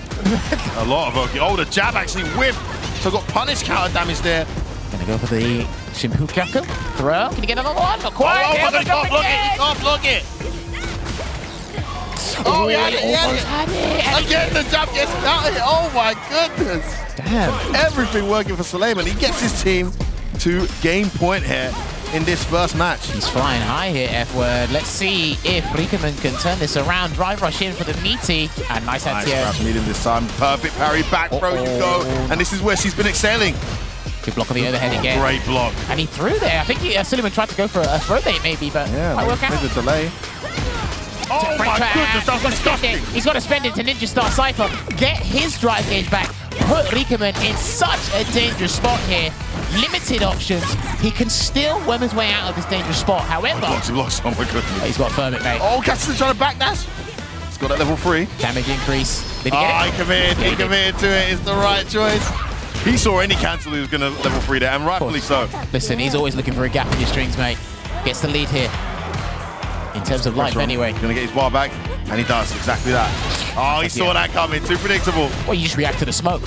So, Protect. Oh, that bit broken. Yes. Nice block. It was Suleiman. And you know with what? The run slide. I don't care what the matchup is. At some point, a Kimberly is going to do an arbitrary run slide. They're going to do it. Oh, absolutely. And why not? It's just like he's going to do a random teleport, but you still see so many characters, so many players block it.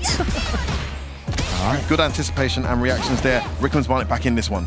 We need to see if Suleiman's got a second or third gear, right? I'd say third gear. He's already gone for the second one. But he's playing at this momentum that Rickerman's struggling to deal with. I mean, wow. I tell you what, one time Sengan told me a lot of the players have well-oiled flow charts. Shouts to Sengan back at home. I mean, look at Billy's flow chart actually works. I mean, that's a bit. Yeah, he's mixing it up, man. It's a bit hot. Gonna get kicked up. That should be the round. That should be dead. That's a lot here. Bang and. Yeah. Yes. Bushin beats, and he's got no more cans, but he actually hasn't had to rely on the cans this entire set. Yeah, to be honest with you. The music, yeah. Those 2 sequences in a row. I saw him use it earlier, but it didn't really do anything. It was from half screen away. Good nice check.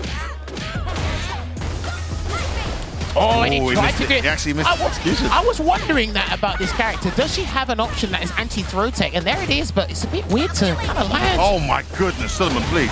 Maybe should have done OD version there. Would have got lots more momentum. Wow. Shoulda, woulda, coulda at this point. Try to chase down. Burn out. It's counter convert.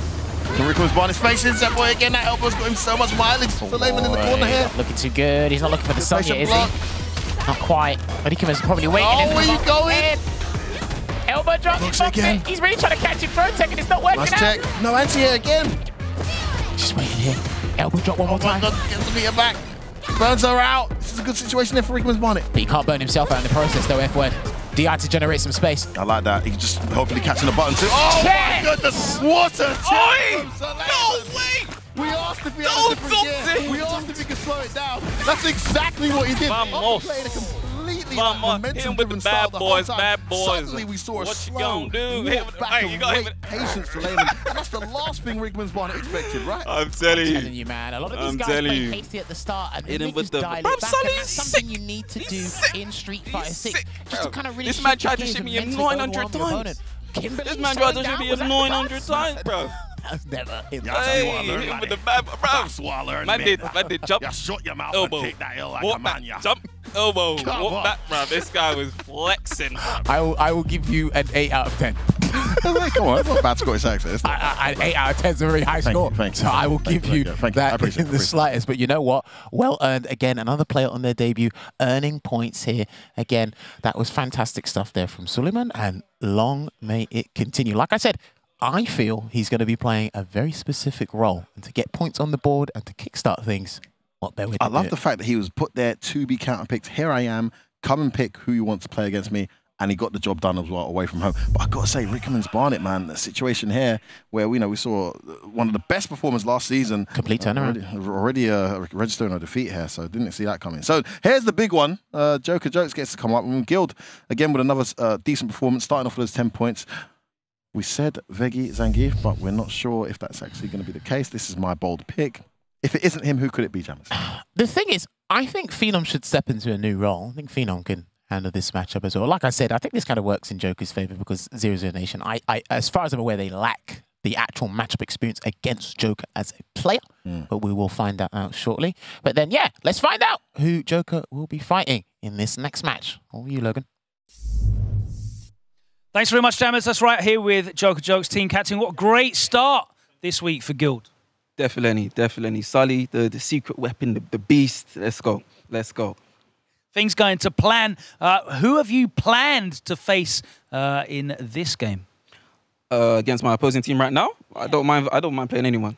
I've got my strategy. We've all got our strategy. I don't mind playing anyone. Let's go. All right, doesn't mind playing anyone. Who's it going to be from 0-0 Nation?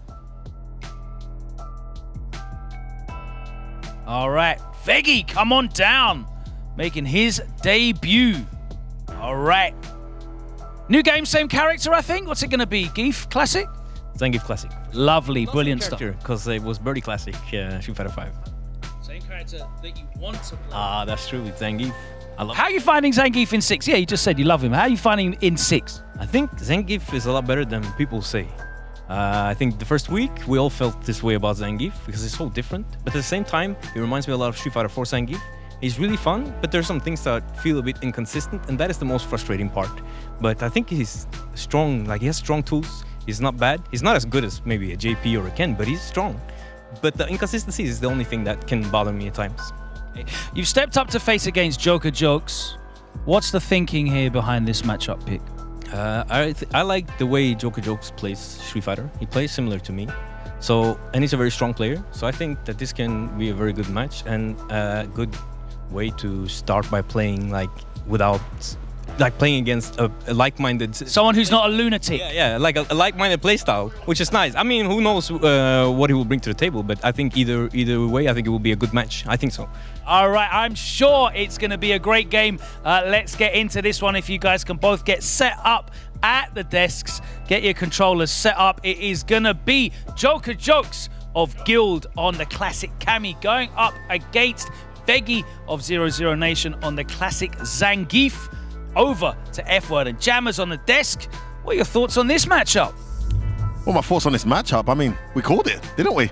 I mean, just when you thought the predictions were going out the window, my bold pick of Veggie being picked for this, actually correct. And it wasn't just the character match, it's the fact that Veggie likes a particular style of play. Yes. He actually doesn't mind losing badly in certain scenarios if it's logical, methodical Street Fighter. One thing Veggie can't stand is some of that wild chaos. You wouldn't see Veggie like pick himself for Slayman, for example. Even if the matchup's like good, he doesn't want to play against that wild kind of like rush down style. But he has a particular style he likes. If you outplay him in the way he's going to accept and respect, well, yes, then he's fine with it in general. And I actually kind of want to see this matchup unfold in Street Fighter 6. I rarely see it. I think it's an uncommon one, mainly because I don't see that many Zangiefs anymore as opposed to Cammy. I think there's clear reasons to why. Despite what Veggie will tell you, he's basically married to the character at this point, so he can't let him go. I don't think he's completely wrong, though. I think the character is definitely slept on, and we're already seeing examples of that at EVO with some phenomenal runs, and of course Snake Eyes with his tremendous victory recently. The character does definitely have a place, but I would say he said he worries about the inconsistencies in the system, which I totally agree with. But I also think there are a couple matchups that he has that are just like... I was talking about this with someone the other day. Remove a lot of elements of this system and the grapplers work. Oh, big time. The grapplers can do things in the drive system, but if you remove a couple things away, then Manon and Zangief are going to be terrorizing, just like they are in a little while. But yes, Joker Jokes coming back, stepping up on the stage once again here. How much experience does Joker Jokes have with the Cammy matchup? Sorry, with the Zangief matchup as Cammy. Yes. We'll see. But he does play that very calculated, slow, methodical style. Rushes down when he needs to.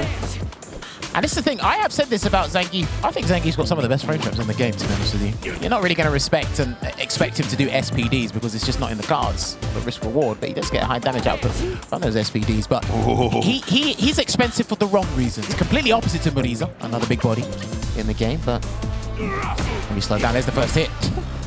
Yeah, big whiff, not fully punished though. Joker was ready for it. He's getting pulled to the corner. He was ready for that anyway, regardless of what it was going to be. That's the anti-air that gives him a real fighting chance in this matchup. SPD. But it does cost Nita. But the Zangief players that happily burn themselves out. He tried to do empty giant SPD again, see if he'd hold parry. Oh, caught him backdashing. Good block, last minute, but Stan throws at the wrong time. And this is where you see the momentum turn around. From corner to corner we go. Beautifully spaced dive kick. Okay, it's for a reset. Interesting. I think he thought that Vegi's going to take. Oh, he tried to catch him out the air, didn't. Try to go for the sweep there, not quite working out here. Burnt out now as well. That backdash not been getting him any good mileage at all. And of course, what Vegi has to be careful is if he tries to parry that situation, Joker will just go for the throw every time and get extra damage there. And a meter boost too.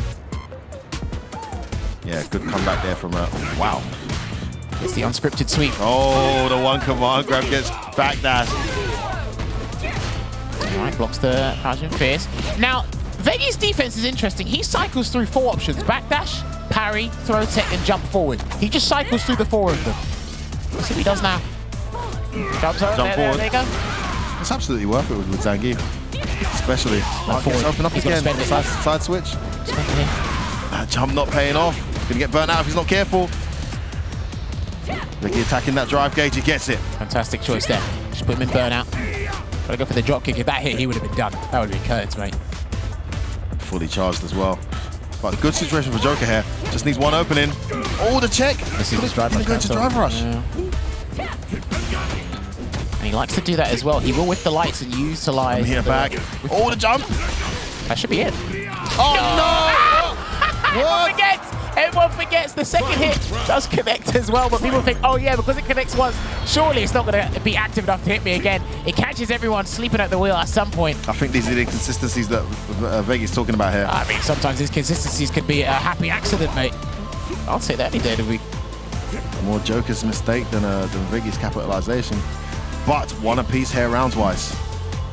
See, he spends early. Now, the thing is, you can't combo into level 3 as far as I'm aware with Zangief, but it does. Nice short. Oh, I think that beat the EX. Yes, it did. The EX was too low to the ground. Loses 2 bars and gets opened up. Yeah, but at the time they're slowing things down, they're just repositioning themselves on screen. Joker will get his drive gauge back, so he can spend another 2 bars on a dive kick trying to stick something in. What a wing punish. He loves his stand light kick with punish. I think it's one of his better tools. It's so nice to have it back, right? Shades of SF4. Definitely missed that in the last version of the game. But Larry got beaten again.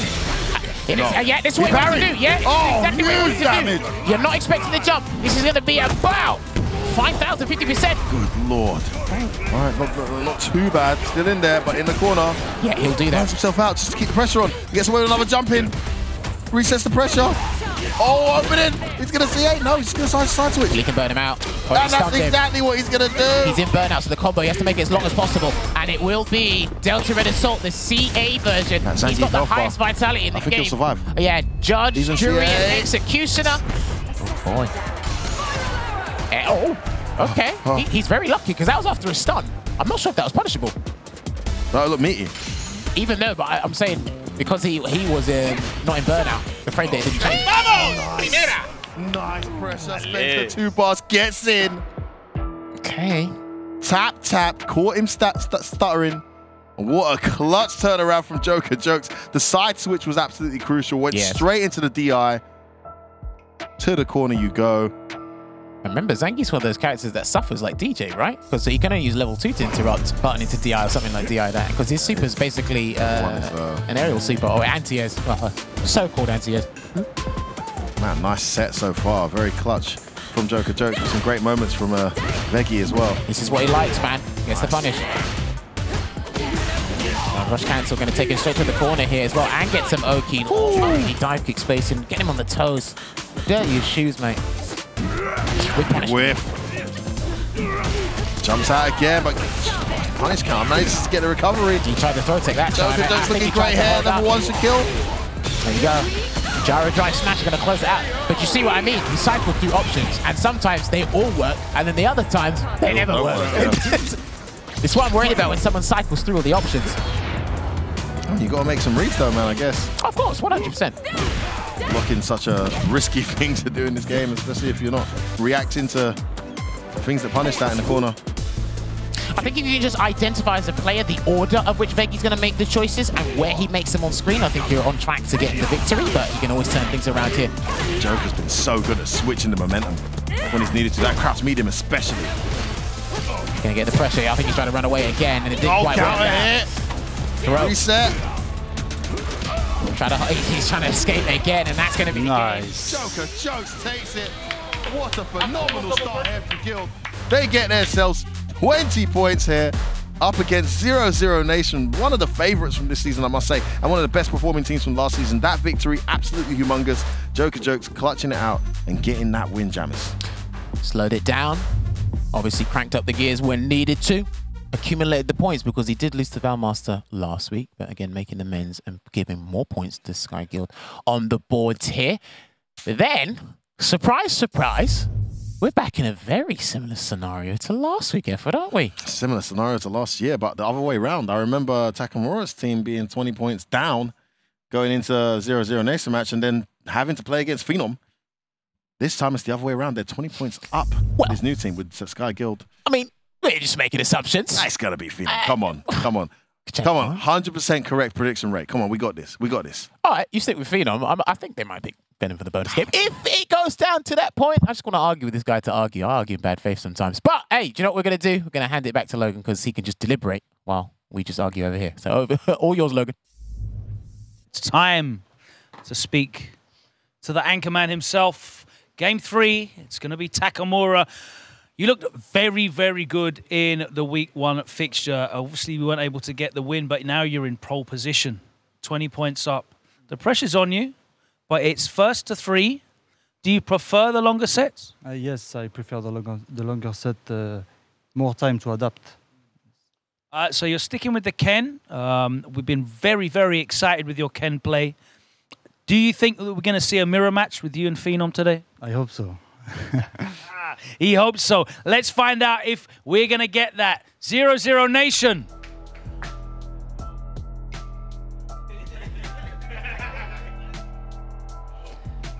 Let's get the question out the way. Character and control type, please.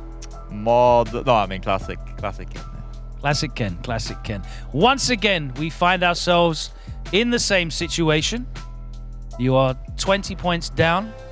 It falls on you to bring it back. And you've got the mirror match, which I know you love playing mirror matches, especially a stable, patient character like Ken. What can we expect in this head-to-head? I have no idea. This is... I don't know. It's first to 3. It's not that long. So I guess you can't really expect much. Just gotta try to win. Yeah. That's right. I'm putting the pressure on you. If you can't, listen, you're not going to block Jinrai mix-ups if you can't take the microphone in your face. Let's get you set up and ready to go. It's going to be a classic Ken mirror match. Guilds, Takamura fighting for the win. There we go. Getting the little fist bump behind me. Sportsmanship. Guilds Takamura fighting for the win with the classic Ken. Once again, 0-0 Nations. Phenom is trying to bring his team back into it from a 20-point deficit. It's not over. We're going to find out what happens here in Game 3. F-Word and Jammers. There's no surprise that this is the anchor match. How do you think this one's going to go? Yeah, no surprises at all, Logan. We actually saw this matchup for a decent amount of money in Saudi Arabia, Gamers 8, just a couple months ago. And it was actually Takamura who took it in the end, eliminating Phenom from the tournament. I think it was in loser's bracket. And I think he actually won some, it was like for the money. So he actually got himself in the money pool there. So an opportunity to exact revenge here for Phenom, as well as keep his team in this match. You don't want to go 0-40 at any point in the season. It's a massive, massive blow to you. And also a massive boost to you're trying to finish above these guys, right? Everyone in the table. Handing someone 40 points with no reply is a massive, massive boost to your opposition. So it's a massive game for Phenom. He needs to somehow kind of slow this down. But judging from what we saw last week with Takamura, this should be an extremely fun and extremely high-level Ken mirror match we're about to see, Jammers. Yeah, I'm actually looking forward to this because I think I've only seen one replay of these two playing, but I think they were trying out different characters at the time. So watching the Ken mirror, because I'm going to be honest with you, at the start of SF6 Lifespan, I thought Phenom would have stuck with Luke entirely, but no, he's gone with Ken. He dabbles with Cammy as well. But here they are playing the mirror. I don't know if things go south that he'll swap. I think he'll stick with the Ken the whole way through. Both of them. Now they know when to be explosive, the both of them, sorry, but you've got one guy that is more fundamentally sound and more efficient with Phenom, and then the guy with a bunch of white rabbits in the hat with the magic tricks in Takamura. So maybe he knows something, maybe he studied the mirror and has something very specific to the mirror match himself. Maybe not. Again, at the end of the day, they need to get the dub. Look, I think in the latter stages of Street Fighter 5, we saw Phenom kind of, inching away from Takamura in terms of player quality, and for many reasons, in and outside of the game. But in this game, in this early tenure, I think Takamura is very, very capable, as we saw already, of taking this one. But we'll see if Phenom can get his team back into this as we kick it off. Anchor match, 3 out of 5, 20 points on the line. Well, he doesn't want to put himself in a tight spot. Nice parry there, replenishes 1 stock there on the bar, gets a repunish. To the corner you go. Yeah, that's your punishment, mate. Ken will let you know about your mistakes by putting you in the corner. You can play from here. Let's throw. Wake up jab from Phenom. Nice drive reversal. Burn himself out. Burnout Let's see if he keeps him here, but the pushback on that is crazy. Now, they did change something. Medium almost always reaches, though. Yeah, they did change something about Ken's tools when the opponent's in burnout. You get to recover quicker now, because I think the sequences were a bit too good. I can't remember specifically what it was, but... Oh, he's still got a bit of situation there. Oh, for him. Okay. Great awareness. Yeah, he had to do that. Especially wanted to keep him close as well. The level 1 would have sent him full screen. Big opening. He put himself out again. How did you do that? I didn't even know he spent that much meter yet. I burnt myself out. Oh, I'll take it, mate. Do it on your own volition. By your own admission. Shout out my guys. I'm sure he's taking out of packs on that one. Some players just insist that they get the burnout on themselves before you get a chance to. You set up the predictability factor from your opponents, but he gets his drive gauge back for probably the 3rd time now. Listen, he handled it well. Didn't really suffer too much in that burnout state, and he's got his drive gauge back. 10 seconds on the clock. This is the kind of set we're going to see, guys. I don't know who's leading. Looks like Phenom's leading. Yeah, 5 seconds. He just got the lead. Yeah. Oh my goodness. That's not doing anything. Takamura's got a second. He needs to do something. Why? He didn't do anything. He had a mind fart there. He might have tried to do drive rush. He did try and drive rush. Yeah. Even when he tried to drive rush, he left it quite late. You don't want to be again. You don't want to be too obvious with some of these tactics you've got to employ in these games. Don't give away rounds either, Janus. True. Great patience from Phenom though. Left it to Takamura to decide what to do. Base out that stand throw. Sure you can. There's his throw. Is he going to do the same thing that he did to Walker? No, he's not. Just going to play it safe. Test the waters there. Drive rush cancel. Oh, nice. I love that back. That's into the forward play. Gets the momentum restarted. Oh, beautiful sequence there from Phenom. Making all the right reads. And after a very close round 1 in this first battle, the second round dominant for Phenom. They go 1 up. Are we going to see a repeat of last week here, Chappers? Is this going to be the season to come? Surely not. It will be. Look, this is the big role that Phenom's been taking, but it's not one that he's unfamiliar with. He was doing this last season. If he's got to do it again, so be it. He needs to keep his team in the dogfight, especially with what's on the line and the positions on the leaderboard for the playoffs on the line as well. So every point doesn't matter. And if you can keep them there in each and every match, I'll take that. We did last season. That's what we did last season. He caught Takamura flinching at the wheel there with some throw techs in the corner. So if that's any indication as to how scared he is of his own character, now brilliant Ken is as a character. Oh, I don't know what to tell you. Ooh, delay in that crouch medium. Oh, that was a safe jump up. Works out. It's a bit high up. Nice drive reversal. I like that he's using it in an offensive way. Yeah, he burned himself out again, but he kind of lost the advantage here when he done it last round, but hopefully he maintains it. He might have to just keep throw looping him. Yeah, he might have to keep doing this. Yeah, side switch. Big choice there from Phenom, and it works out. It's a good choice. Look at a number of rewards here for doing it. That's him in the corner. Is he going to go for it? He's still got level 1 here, so the stun is still a time. There it is. Ah, just in time. He's not dead, though. As soon as he's done, that's going to recover. Throw. Beautiful frame kill to the meaty throw. Fire with fire! Oh, the trade. Got to be careful about overcommitting to anything from the run cancels there. Slowing it down. Beautiful slow down, and the surprise OD fireball from Phenom. He's been so clutch so far in this set, Jammers. He got caught walking forward. I'm not sure if he tried to EX or Yukin there, but it was just too late because of how rapid that EX fireball was. But I understand, bro. It's just that test of your patience as he walks back, gives up ground, and you feel the need to overextend or try something to get your game started. He's battering his drive gauge right now. Yeah, he splurged about a meter to not get the situation you wanted, so that's going to be level 2. That's going to put you close to burnout here.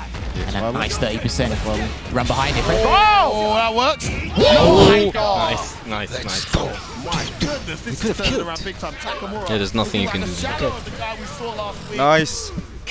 As Phenom sprints into a 2-0 lead here and once again looks set to put 0-0 Nation back in a tie-break situation. I said it last season, and I'll say it again this season. Even with the improvement in the cast, with them adding the talent of Lord Venom to the squad, you cannot beat 0-0 Nation without beating Phenom. And as long as that is the case, they will always be a difficult opponent for everyone here. Listen, I don't want to apply the old war saying where it's just same stuff, different day.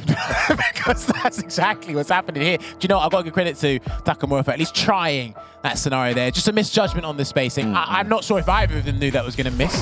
I think he was hoping for a crouch medium kick. Yeah, something like that. Oh, speaking of crouch medium kicks. Exactly where he left off here. Takamura just cannot get going. Waits over the crouch medium. It seems to be getting worse as it goes on. Is this sure you can hear? And he's going to set up the strike throw game. Oh my goodness, he's baiting a stand for every time. And there you go, here's a throw. Not going to close it out quite yet. Nice throw there for Takamura. He had to chase him down. Oh, I guess a knockdown here. Throw. He can take another grab here if he wants to. Saves his meter. Instead, yeah, went for a crouch medium. I think he's got the health. He's got a colossal lead here, but it has been reducing. So he has to guess wrong a lot here. Oh my goodness, he's giving him, he's on medicine. He's not going to do it, he's not going to do it. Oh my goodness! Oh, he took that, he smiled. Phenom smiled. Listen, that is way better than getting your reversal blocked and losing 50% in one combo. Yes, agreed. You can only laugh and discuss in that scenario anyway. Beautiful delay. Takamura's changing this around here. Speak of the devil. All right, enough. He's like, get off me now, calm down. Oh my goodness! Well, he is not going down without a fight. He spends his level 3 early. And as this sequence is done, wherever Phenom blocks, he's going to get his level 3 in return. Speak of the devil. Whiff. Should not be whiffing your opponents in the corner. Overextended there. Side switch. It's my turn to throw loot you. Mate, this is laughable. Can Takamura? No, he can't. Spend He's got the CA. He's got to spend it. And he doesn't. Just wants the corner. Interesting choice. It's gone crazy. That's cute. Maybe he went for a frame trap. It wasn't the right choice. Takamura changes it up dramatically and gets himself on the board here, Jammers.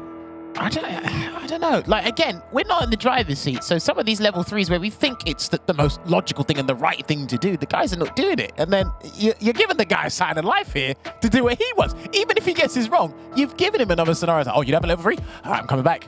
It was CA as well, you know? Yeah, CA. You get Soki off CA, right? I think, you know, the whole combo would have sideswiped him anyway, because he would have done the run into Dragon Lash and then level 3. So... Wow, okay, off to another explosive start here. It's 2-1. See if it goes down to a final game. Nice jab check there on the wake up. Wake up jab from Takamura. Hey, man. That's short this time from Phenom. Mix it up. Look at that drive gauge, though. Fantastic block. That's bet. Side switches with the walk under. Good situational awareness on that. Love that. It's probably slightly closer to the right side than the left side. Earns himself out to keep the pressure going. Level 1. That should be it. Enough. Yeah. Phenom back where he left off. Able to halt this Takamura momentum and moves himself into tie break point. I think the thing for me in this mirror match here is who's been able to just like take their opponent quicker to the corner as possible, but because they've both been doing the exact same thing in the corner, so. Oh, big drop. Oh, he pressed the jab. I thought he cancelled it. Yeah, he cancelled it. It's actually good when you press jab because then you got more time to cancel, but just didn't. There's that reversal again. I love those drive reversals. Parry, drive reversal back there. Phenom needs the breathing room here. He is suffocating him in that corner. Out. Beautiful little check there, and he's managed to save his meter. That was a massive moment. No whiff punish. No whiff punish. Big whiff. Oh, ho, ho. Wow. Takamura with the jab check and the visual awareness to bust out that OD Dragon Punch. Is he going to do it here? I don't know, but Phenom still at game point here. This is a great start for Phenom. This is a great start for Phenom. Has the corner. He's always had the successful starts in this set. And he's done very well when he's got him here again. That stand throw is costing Takamura dearly. Jumps out. Tries to put him in the corner. The walk back though. Gonna see activation? Yes, we are. He chooses to spend it. All right, here comes the cinematic here. All right, what is the choice going to be after this? Track in the corner, got his own level 3. It's not just the meter spend, it's the meter gain that makes it so worth it. And he has him cornered. Overhead. Good parry. Drive reversal. He's going to spend another one if he needs to. Can't kill here. He doesn't have to No. Actually, we could be. Not going to be a lot of scaling here. Let's go. This is ridiculous. What is going on? Is this like every week we're going to see this? I think Guild are down for it as well. Well, 0-0 Nation aren't down for it. They're like, what the bloody hell, mate? And he gets the last minute DI, and he's going to take him straight to the corner here with the run Tatsu. Backdash. He's identified the optimal punish and side switch. The crouch heavy on the throat. Good lord, that was disgusting. Takamura on fire here, no pun intended. No side switches. I mean, each choice to the corner anyway. It's Ken. He got him. Oh my goodness, this is getting wild. We were expecting this clean, patient footsies matchup. These guys are going crazy. No, he wasn't in the corner. They're both burnt out simultaneously. Oh my goodness, Nakamura. No, wasn't enough. Face out of reverse. This is crazy. This is crazy. He's got it in his head, mate. He's in his head. He's got fit on playing his game. Yeah, literally. I don't know how he's done it, but he's made it work. Beautiful. He's galvanized Phenom into playing in a style that he's uncomfortable with, but he can still take it down to the final round here. Drive gauge being slowly chipped away out here. Another great start to a round, but it doesn't matter here as Takamura burns himself out there for the corner carry. He's burned himself out numerous times, and somehow he's still taking it down to the wire. That's so well in burnout. Yeah, some people do, man. Oh, he got it. Curse, though. Just we said that. He's definitely going to get stunned now because we said that. Oh, maybe not. Buttons. Maybe not. Plays patient. He's about to get his gauge back. Be very careful. Yeah, timing of the Dragon Lash Flame to replenish the drive gauge and making sure it's open again. This is 40-0. No, Oh, Finn already. Too soon. And he's not going to spend anything for this round. And we are going to a final round. Final round from that Dragon Lash. Super important drive impact reaction there from Phenom. That was 40-0. Heading his way. Oh my goodness, stop it, Takamura, please stop. I like this time he stays standing. Gets a throw. Can he sneak in another one? Yes, now he's got to decide. Yes, he had to decide. Delay this time. Tries to put him back in the corner. Phenom's ready to tech. Catches him standing. He's going to spend, I agree. He needs the drive gauge here, and he needs to put Takamura in a situation where whatever you do, you're going to put yourself in burnout, mate. I'll play off your cards. Love that, Jammers. And he's going to get, oh my goodness, the sweep. Oh, he got it again. That's going to be it. Only 3 hits. Oh my goodness. He was expecting the back throw in the corner. Hold on a minute. It's over. Takamura puts Gil on the map with a 40-0 victory over 0-0 Nation. They are ecstatic. They're an absolute elation here. Who could have saw that one coming? Absolute elation for Sky Guild. Absolute despair, unfortunate there for 0-0 Nation. We didn't have it in the cards. I'm going to be honest with you. I didn't have it in the cards. I thought every team or both teams were going to get points from this. Same. I didn't see anyone getting 40-0 here. Something that we are going to learn throughout the weeks to come, and we should have learned it from last season, to be honest with you. There are going to be 40ers across the board, whether we like it or not. We just can't tell you who's going to get the 40 and who's going to get the 0. I'll tell you what, we didn't expect the 40-0s, but we did say before this season started in episode 1, in week 1, that this is a season that you cannot predict. All the teams have just about enough strength to be relevant, to be formidable, and if they perform on the day, things like this can happen. They're away from home, available to be counterpicks, and they're still able to get a 40-0 victory over one of the favourites this season, with the icing on the top of the cake there, beating Phenom at the end. I mean, they couldn't be happier. And what about Takamura's form this season? See, and he got it much earlier than he did. I like that Vega Patch and Takamura are finding what they need to. I know Vega Patch had a weird scenario against Mr. Crimson, but it was still like a slither pixel away from getting it. So the fact that Sky Guild are hitting the ground running and staying in this to keep you guys entertained, I cannot wait to see what they do. And of course, they've already exposed themselves. So now they got to play on the other side of the season. Okay, that would just handpick our guys against you. Exactly, yeah. They won the away set. So, you know, man, very impressive, very surprising. Not that they won. I know they're very capable of winning, but the 40-0, what a result. I mean, stamp your mark. Couldn't have gone better for them. And they're now challenging and they're top of the table with the rest of them. What an exciting result for those guys. But you've got to feel for 0-0 Nation, who had the 2-0 lead. Some of their own medicine given back to them there with Phenom looking to tie break it, but Takamura just turned it into a dogfight. It's like one of them boxing matches where you got the guy with the precise jab and the beautiful head movement slowly picking away his opponent, and the other guy's just like, you know what, this isn't working. I just need to haymaker this guy. Listen. And that's what it worked. Everyone's got a plan until they get punched in the mouth. Come However, on. listen, they're an exuberant bunch. I can hear their energy over there. So let's hand it back over to Logan Summer and let him share the vibes, the positive vibes. Go for it, Logan. Thanks, lads. I am here in the winner's circle with an ecstatic Guild team who managed to close out an enormous 40-0 victory. Takamura, we know what you're capable of. We didn't really get to see it last season, but you seem to have hit the ground running. You're looking incredibly impressive so far. How happy are you with that win? I'm very happy. Inside, he's happy inside. I'm happy because last year we didn't show up what we can do. You know, Vegapatch is actually very strong, but he cannot show up. But now, with the new roster, with Suleiman and Joker Jokes, we prepared before the tournament. We make a good preparation, and I'm happy that we are able to show you guys all this. Joker, man, the vibe of this squad looks incredible, but obviously the work has been put in as well. What was the study? What was the strategy going into this matchup against 0-0 Nation?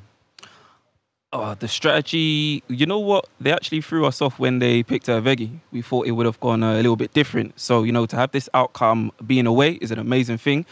Super proud of the team, you know, even like with Vegapatch not playing, still super proud of him. Like his performance last week, amazing. So when it comes to strategy, literally, you know, we've got our books and we're sharing it. We're sharing it, man, of all the tips and all the sort of nuances. And yeah, we're giving our all. Sule, great start for you, man. Opening up with a big win with the Kimberly as well. You've got to be super happy with that. You know, going into this, your first match, was the pressure on? Like, did you feel that? You had the teammates, the responsibility behind you as well? There's a bit of pressure, but I think this particular team, we have a lot of good camaraderie. We all get along really well, and we all have a laugh about it as well. So we make sure to have fun. Like you didn't hear about in the game, I was saying, guys, let's just keep chatting like it's normal. And then like the whole time we were playing, we were just like laughing about it on the cam. Absolutely. Takamura mentioned it as well, but Vegapatch, man, the difference this season, you know, the team spirit that you guys have here with Guild compared to what you had last year with Wild Blast, it's definitely, you know, night and day. How important is it to have that team unity? Well, new game, new life. We train a lot. We share tips, like Joker said. I think we complement each other really well. We cover like every matchup, everything, and we've like planned all the teams. So I think we are good in a really good position. We've won 40-0, man. That's a lot.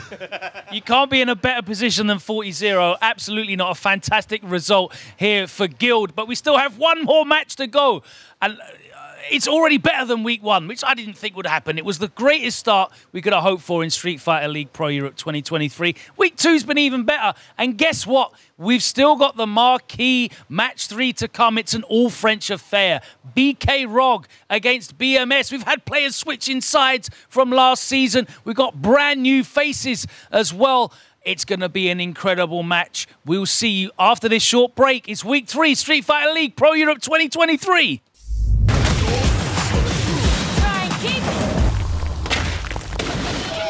This is where we make an impression.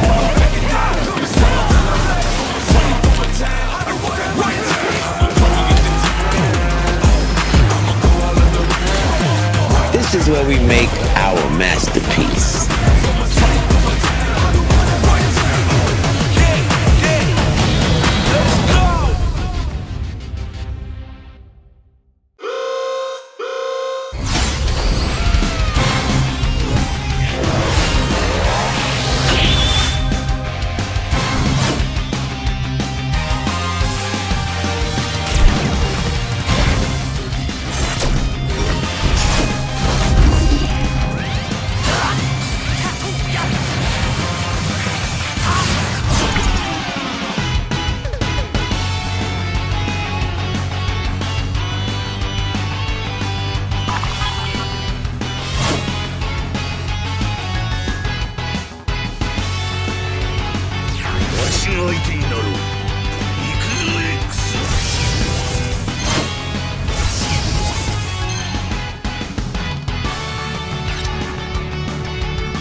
行くぞ行きますよもう逃げられないぞそこまでだまだまだ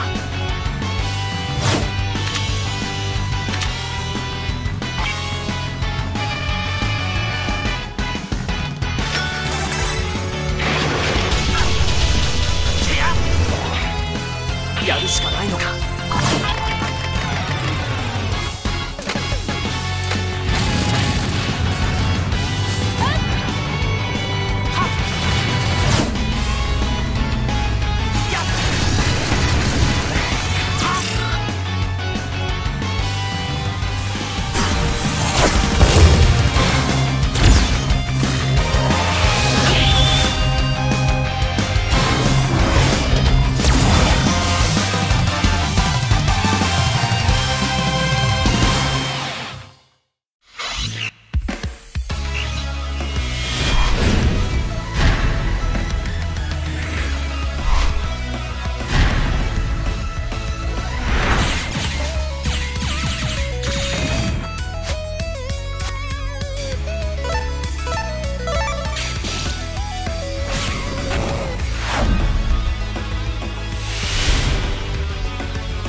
Mega Man Battle Network Legacy Collection.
Peggy 12. Poison's on the way.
Welcome back to Street Fighter League Pro Europe 2023. 2 incredible matches already finished, and it's going to be a barnstormer for our main event. But that's coming up in a short moment.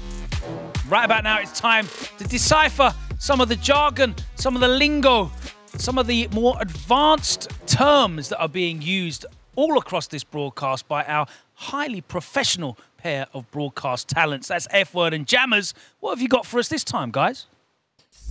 Thank you very much. You know what? The terminology we use is everyday vernacular. So we just want people to just be involved, included when you hear us talking this technical jargon. Absolutely. And this one, well, this one is what you picked out. I'm very curious to see how you'd explain it. I'll tell you what, I'm regretting picking it already because I'm trying to explain it in my head. But it's a good one. It's one that everyone needs to know, Jammers. We've gone for buffer, right? So buffering is super important because it allows you to option select what's going to happen with your opponent depending on the position of their opponent, right? So if you're doing a crouch medium as you're seeing there on the screen, but there's no opponent in front of you, the cancellation window of that crouch medium is only going to come out if the opponent is actually in block range distance. So you're buffering the motion for a Tatsu or a Fireball, which is quarter circle forward, quarter circle back, and you're doing the crouch medium kick. If the crouch medium kick touches nothing, you can commit to quarter circle forward kick and nothing will come out because cancellations only come out on block or hit. So if you're in a space where you're away from your opponent, a lot of players in this game will be doing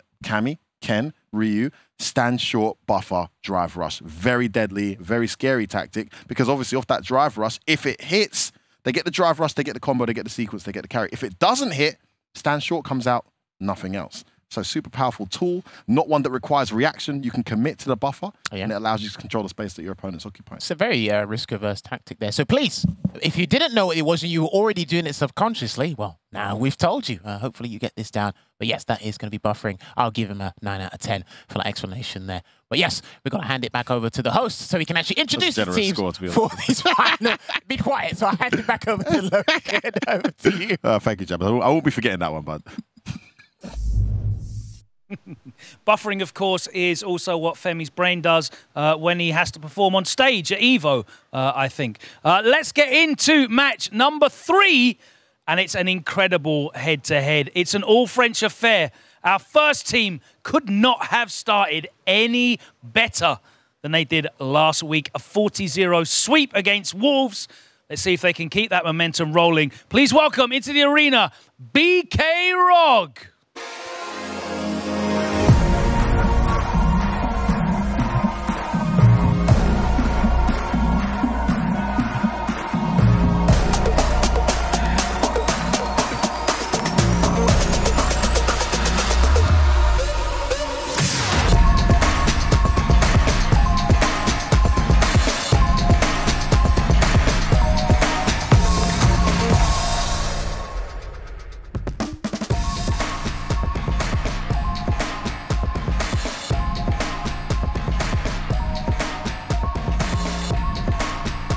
Team BK Rog, what a fantastic start you had last week. You can't hope for any better than that. How proud of you are you of the squad that you've assembled? They delivered, didn't they? I'm very proud of them. I know that they are very hungry for the win. It's the first time for Street Fighter League for each one of them, and they are really enjoying it.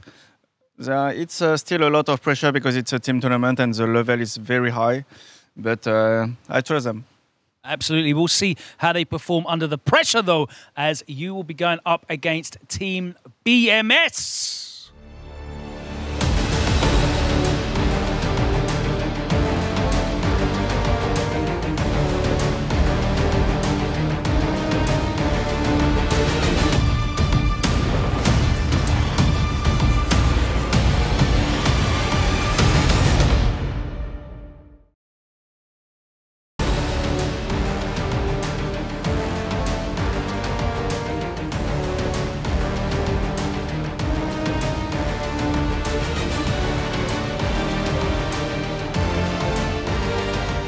Looking very confident.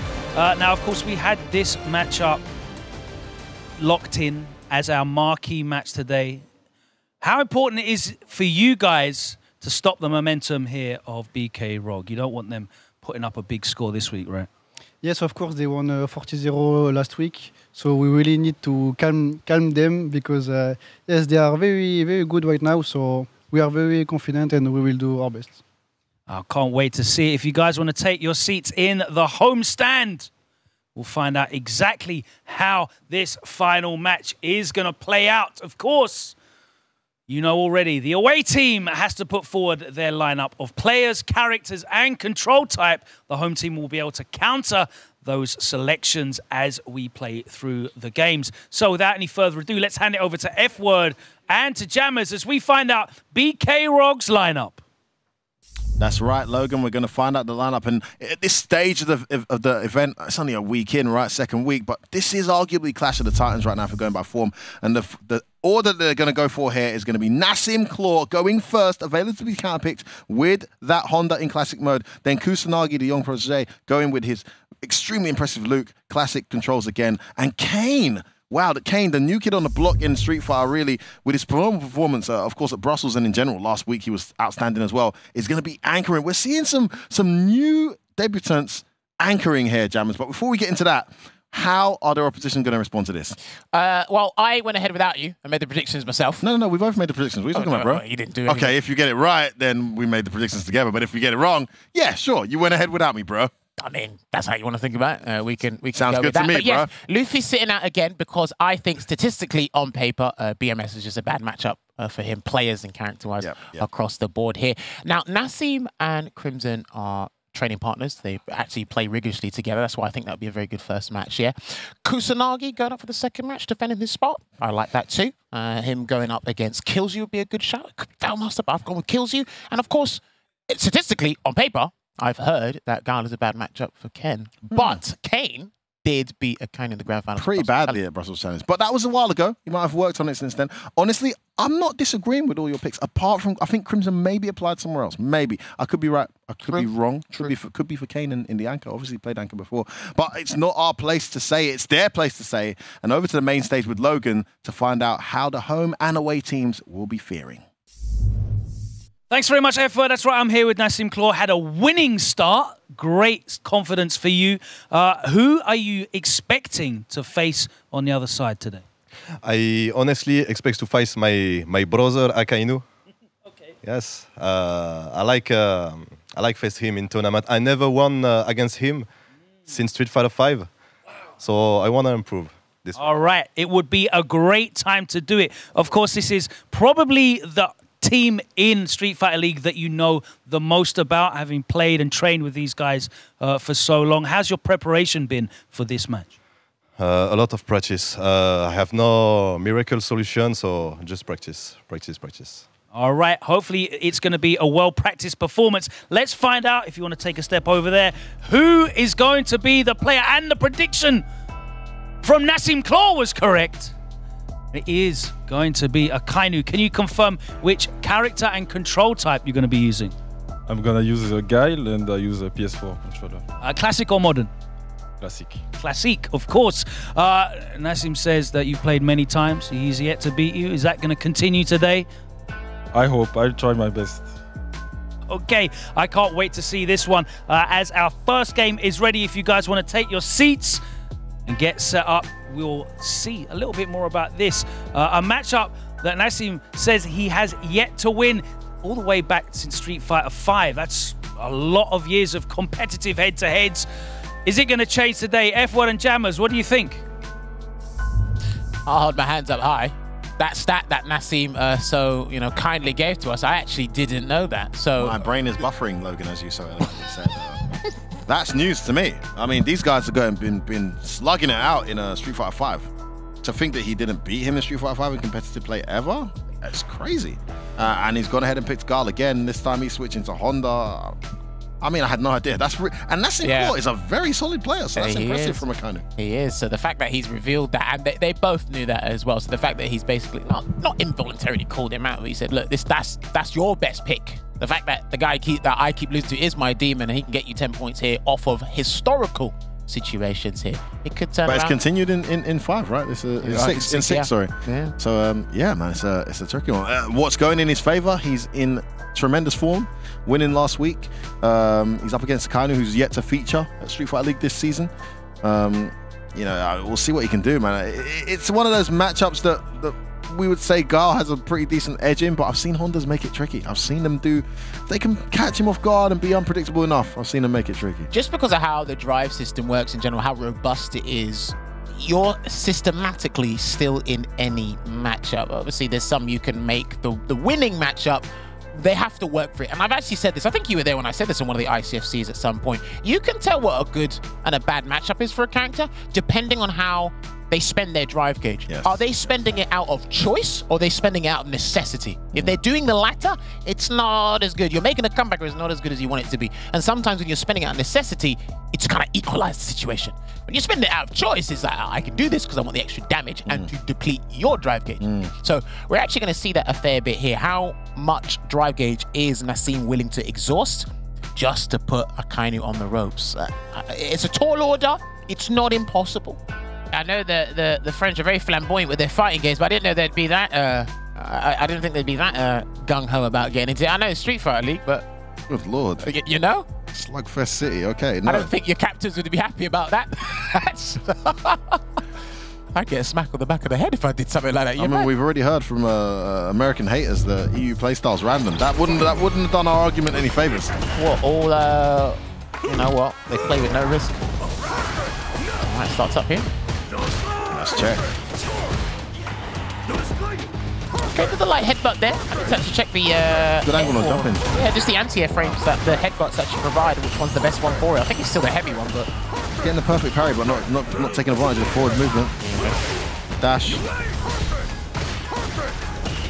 Just again, perfect parry, still mistiming it there, but he has to make a choice with the Exuma headbutt or a jump soon, unless Akainu wants to go forward, which he did. Nice punish. For Shimmy, didn't quite work out there. Let's trade.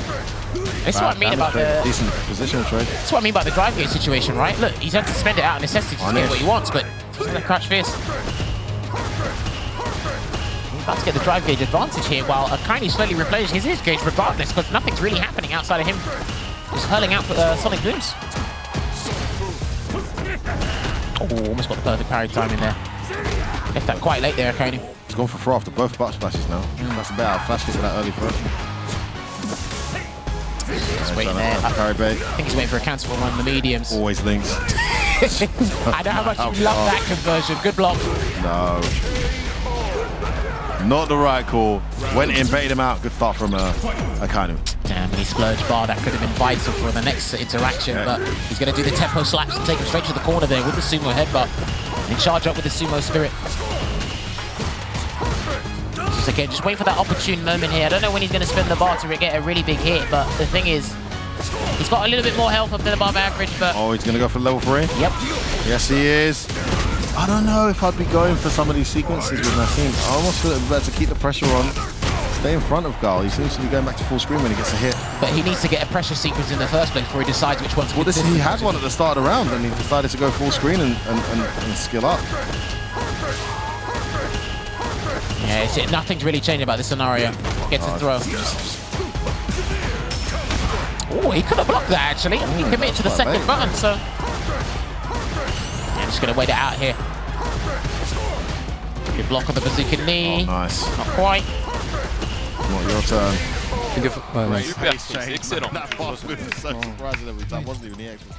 Attends, Nassim, tu sais, quand tu paries les booms, tu sais, que tu veux que ta barre remonte, les maintiens appuyés, tu sais, pour que tu tentes plusieurs booms en même temps. Ta barre elle remonte direct, ta barre de drive. Parce que là, tu drive, tu paries, t'avances, tu paries.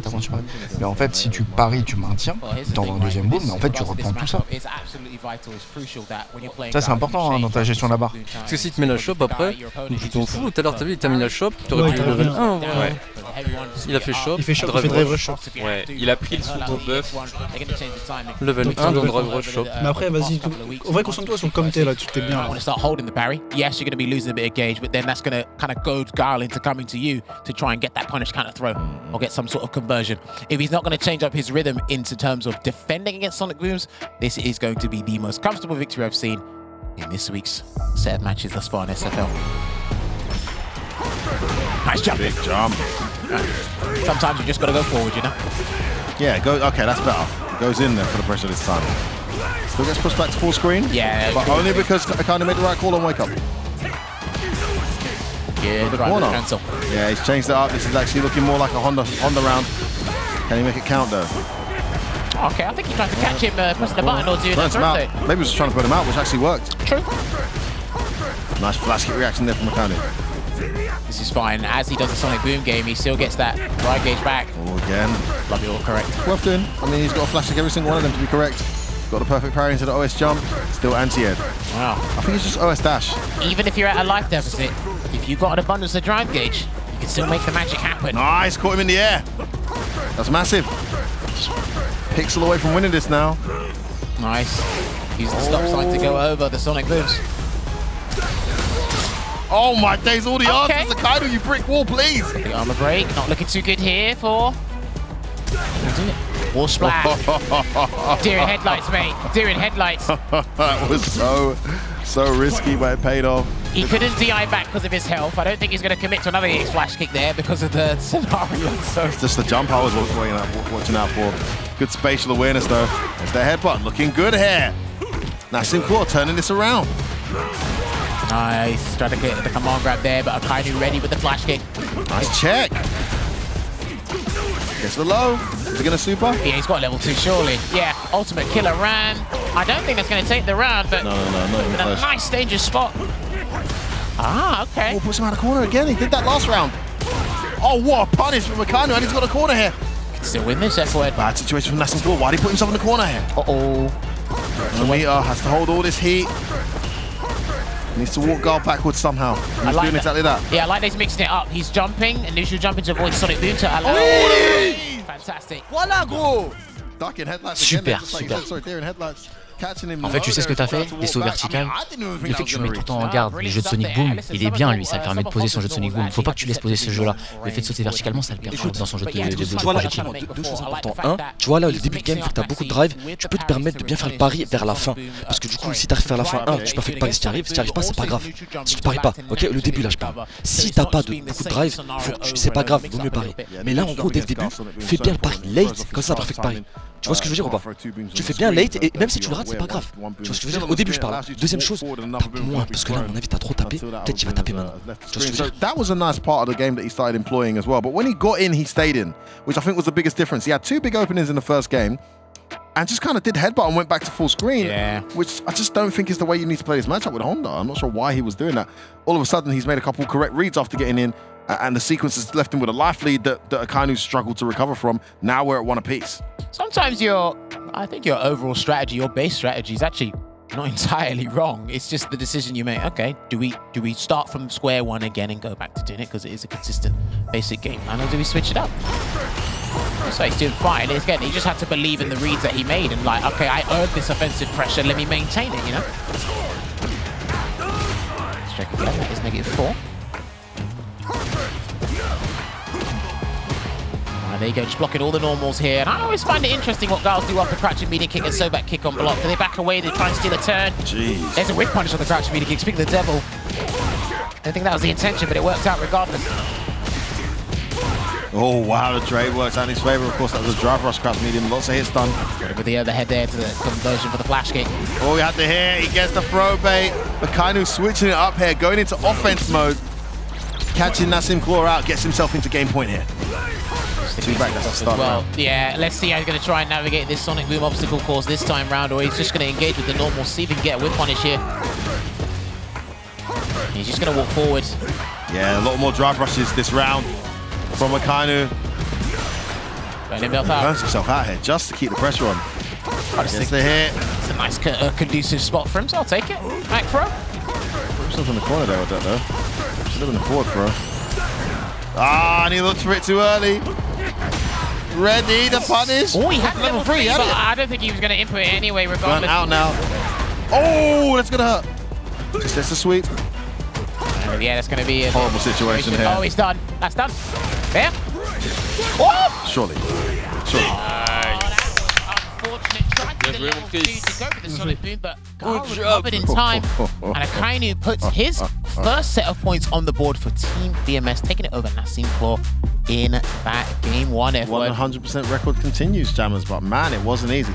It was looking very tense at one point. Good adjustment from Nassim Claw, but the adjustment to the adjustment, the adaptamentation, as we like to say in the UK, from Akainu was just that bit good enough to get himself that victory. And of course, take a lot of pressure off his team in that first game of this final match of the day. They get 10 points registered on the board and continue the form we saw last week. I mean, this is the clash of the Titans. These two teams absolutely on fire after week one. One of them has to lose today, though, Jammers. So. Look, regardless of when the French teams are involved in Street Fighter League, regardless of what roster they pick between the two French teams are always included, they're always never going to fail to deliver, and they're always going to be strong contenders for the title there. But yes, I like that match. Do you still like your pick for the second one? Are you going to go still Mr. Crimson here coming up? Now that Akainu's been used, who you thought was going to be in the anchor match? Because Kusanagi's playing. So I do think I put down Killzoo. I think it's going to be a mixture between Killzoo and Valmas, to be honest. But I'll stick with my guns and go with Killzoo. But hey, you know what? I think maybe we see a character swap from Killzoo. I don't know. I'll theorize. Let me theorize in my corner. But let me hand it back to Logan Sama so you can find out who's going to be playing this next match against Kusanagi. Thanks, Jammers. I'm joined here by Kusanagi. How have you been enjoying your experience so far in Street Fighter League? I'm really happy to be there. I enjoy a lot. It's a big opportunity, so I'm really happy to be here. And you're showing, you know, your best gameplay. The reason, obviously, why Luffy selected you for the squad is your strength and potential as a player. Do you think you're going to continue with another 10 points? I will give everything to take this 10 point. This boy is very good on the microphone, very professional. Let's find out who BMS are going to be sending up to face him. It's the young boys. The battle of the young killers. Killzoo steps up.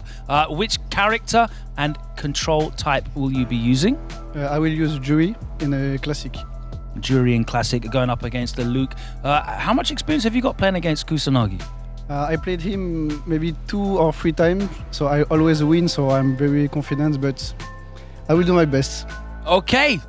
Let's find out if the track record continues here, as it's Kusanagi for BK Rog using Luke on Classic, going up against Killzoo for BMS with Jury also on Classic. Game 2 coming up shortly. If you guys want to set up and get ready, we'll pass it back over to F-Word and Jammers. What do you think about that? Are we going to see another continuation of a streak, or is Kusanagi going to have what it takes to turn the tables? Honestly, Logan, we've seen a lot of data being collected and a lot of decisions being made on historic data. Hasn't always paid dividends, but for the most part, these picks do usually make sense in these scenarios. The only criticism I'd have, unless these were extremely convincing victories, just 3 sets, not much to get the data off to say yes, they're going to be. And also, it's Street Fighter League, man. Everyone has been training for these matchups, especially when you know what one's coming up the following week. You start preparing for it a week in advance, you get loads of games in, you start training and practicing for it. There's no way he hasn't studied why he lost those matches. He might have even watched those exact replays to see exactly why he was not getting the victory there, Kusanagi. So, I mean, but these are 2 young, talented kids. It's a difficult one to call, Jammers. Well, just like chess has various moves to win and various moves to play, in SFL, you've got to anticipate basically any possible matchup. You're going up against all the teams. You could fight any one of the 4 players on the other side, and you really got to go into the intricate details as to what might happen in the outcome. They might have been ranked matches he faced him in and beat him in. They might have been online French tournaments. It could have been the World Warrior. I'm not sure of the conditions. However, he says he's confident, and then he completely backtracked and said, I'll do my best. I love that part about these plays. It's brilliant. He doesn't want to be forced to eat his words. Of course. The history is the history, man. If it's factual, it's factual. He's got a good record against him, 100% record against him in the few times they've played. But the Kusanagi we saw last week is not going to be a slouch to anyone. The only weakness here could be maybe some lack of Jury familiarity, maybe because that's a character you do need to get used to in this game. That could be a challenge he's facing if that's why. But other than that, I anticipate a decent back and forth here. Well, we'll see. Like I said before, Jury is a character that monopolizes space really well because of the drive rush and stand medium kick. But Luke, he can arbitrarily drive rush and do a crouch medium punch, or even stand fierce if he wanted to whiff punish something as well. So it could be battle of the drive rushes. You could be a bunch of projectiles here. I want to see what Kusanagi's answers will be to the fireball once it's out and lingering.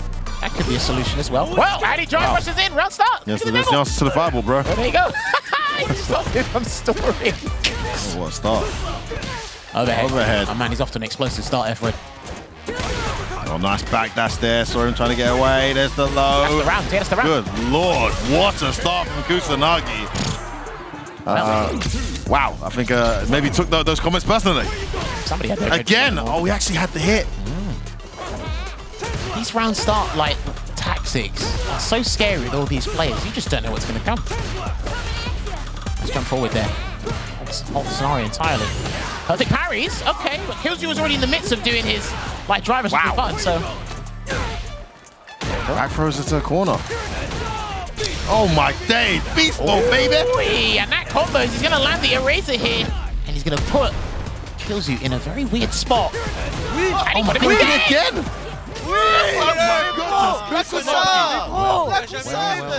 Guys, I didn't say anything about this kid, by the way. He was one of the strongest Ryus in France at the time when he was like 11 years old.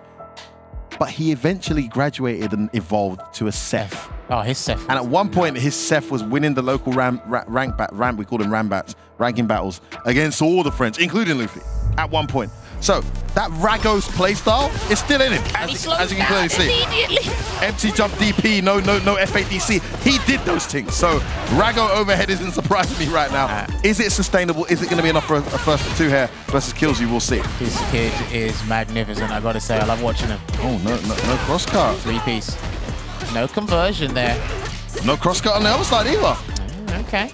It's a vital part of high-level Street Fighter play, and going to get burnt out here if he's not careful. They're going from 0 to 100 there it a is. bit too quickly. It's got the level 1 to save him in a scenario, but depending on what it is.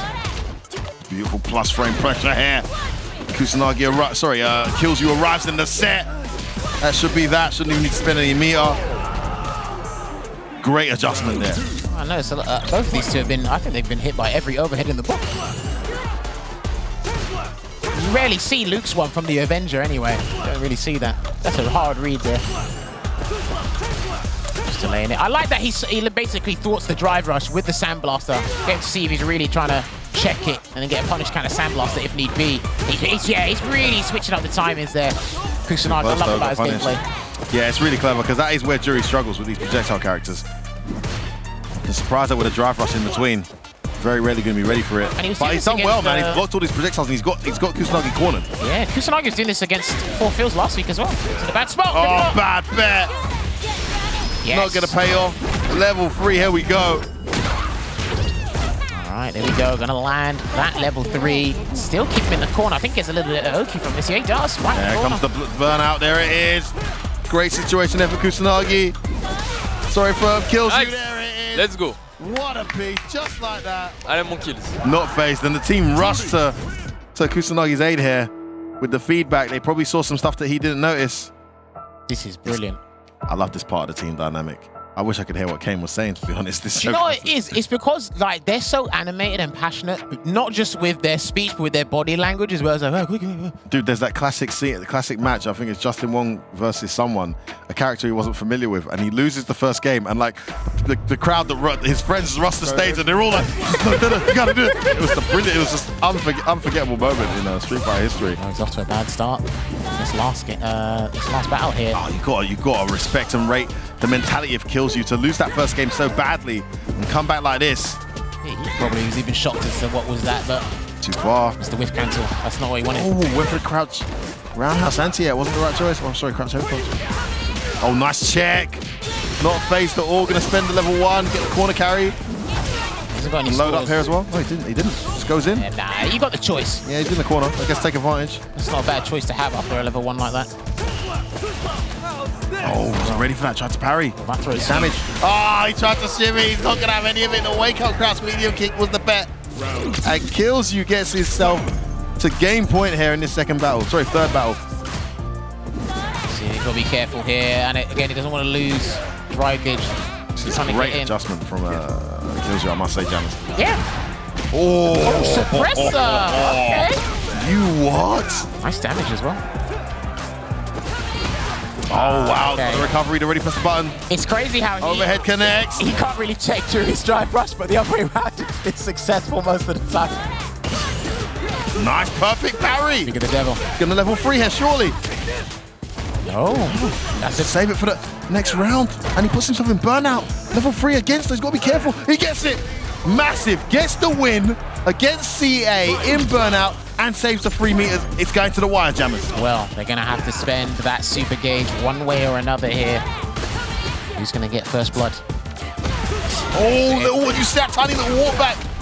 He's got to do the level 3. Yeah, he has to. Absolutely. He's got to cash out on this 55% life lead. Get himself some gauge back too. Yeah, that's what he needed to do. But hey, Killsue's got everything in the tank now. He's going to spend a meter. No, he isn't. Just goes for the meaty heavy punch. He's in the corner now, though. Fortunate jump in. Oh my God, one of these guys can get burned out. Good jump away there to avoid the throw, but back to a neutral scenario. Timing on that fireball. He's going to get a level 3. He's not. Actually, I think he is going to get burnt out. Yeah. About a bar in a bit, right? Should be enough. It's a massive opportunity for Killsue. He's still gets the meaty. He's got no meter. This is guaranteed. Oh, what? That sucks. Checkmate, baby. And there you have it. Killsue taking Bien joué, vieux, l'adaptation. Points for BMS. Damn, these guys. Back the little puffer, the little breath there of relief from Killsue. He's able to get that win. Puts BMS in a phenomenal position now. 20 points registered. Kusanagi, despite some valiant play and good momentum, Killsue with the ability to adapt and make the adjustment and get themselves that victory. Great result then for them so far already. They already had a great first week. Now they're back on top of the table, those 20 points. I believe they're on 50 or 60 now. Like, they're absolutely laughing. If they can get a 40-0 though, even better. You know, the sooner you can start pulling away, the better. We saw last season. We'll see what that can do. So there's the result. Next one coming up will be Kane. Now, we anticipated it would be, well, I anticipated Crimson, but you anticipated... I thought it'd be a Kainu for the matchup, who's already played. I think if Crimson comes on, it's just a scenario. The roster was right. This the order was right, and it makes total sense. If it puts them 20 point up, and they could potentially go 4-0, like you said, then it's there. But hey, if there's anyone that can be the ripple in the waves, it is going to be Kane here as the anchor. So let's send it over to Logan so you can have a little chat with Kane, see how he's feeling. Thanks very much, Jammers. That's right, I'm here with Kane, ready to step up for Game 3, the all-important one. Your team's 20 points down this time round. Now, we saw you helping out with the advice for Kusanagi with the coaching. Are you going to be able to apply coaching to your own game here? Because you've got no easy choices. Valmaster or Crimson, they're both killers. Who do you prefer? Both. I never played against Crimson, so if it's him, I'm kind of happy because this will be not our first time. And Valmaster, I love playing against him because I feel like he's really strong. So both is really good for me. I just want to play. Yeah, I can feel the energy. You're just excited to play good games. Exactly. All right, we're going to get into that right now. BMS, who's coming up? It's going to be Valmaster. Oh. All right, just confirmation, character and control type. Classic Chun-Li. Classic Chun-Li, of course, nothing else. Kane says he really enjoys playing you. Do you enjoy playing him? No, because he plays Ken, so it's not... Hey, that's okay, match up for Chun. I think it's 5-5. It's okay, it's not the worst one, so yeah, I'm fine. How have you found your Chun-Li evolving in Street Fighter 6? Because I always see you implementing new strategies, new styles, utilizing her buttons, so many great buttons that she has.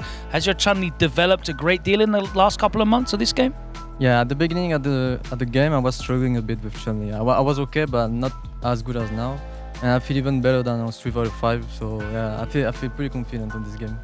Well, it's great to have you back competing here at Street Fighter League. I can't wait to see you and Kane go head-to-head. It's going to be Kane, BK Rog with the classic Ken against Valmaster for BMS with the classic Chun-Li. World Warrior matches here at Street Fighter League. If you can get set up at your stations and prepare, this is the big one.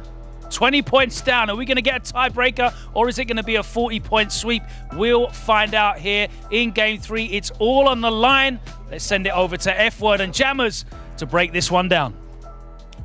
Thank you, Logan Sama. A very, very important match coming up here. The two heavy hitters who've started very well this season are head-to-head, and BMS with a very comfortable 20-point lead right now and an opportunity for the 40-0, and they send up, and we both missed the call, they send up the one and only, the Chun-Li that everyone's got to watch out for.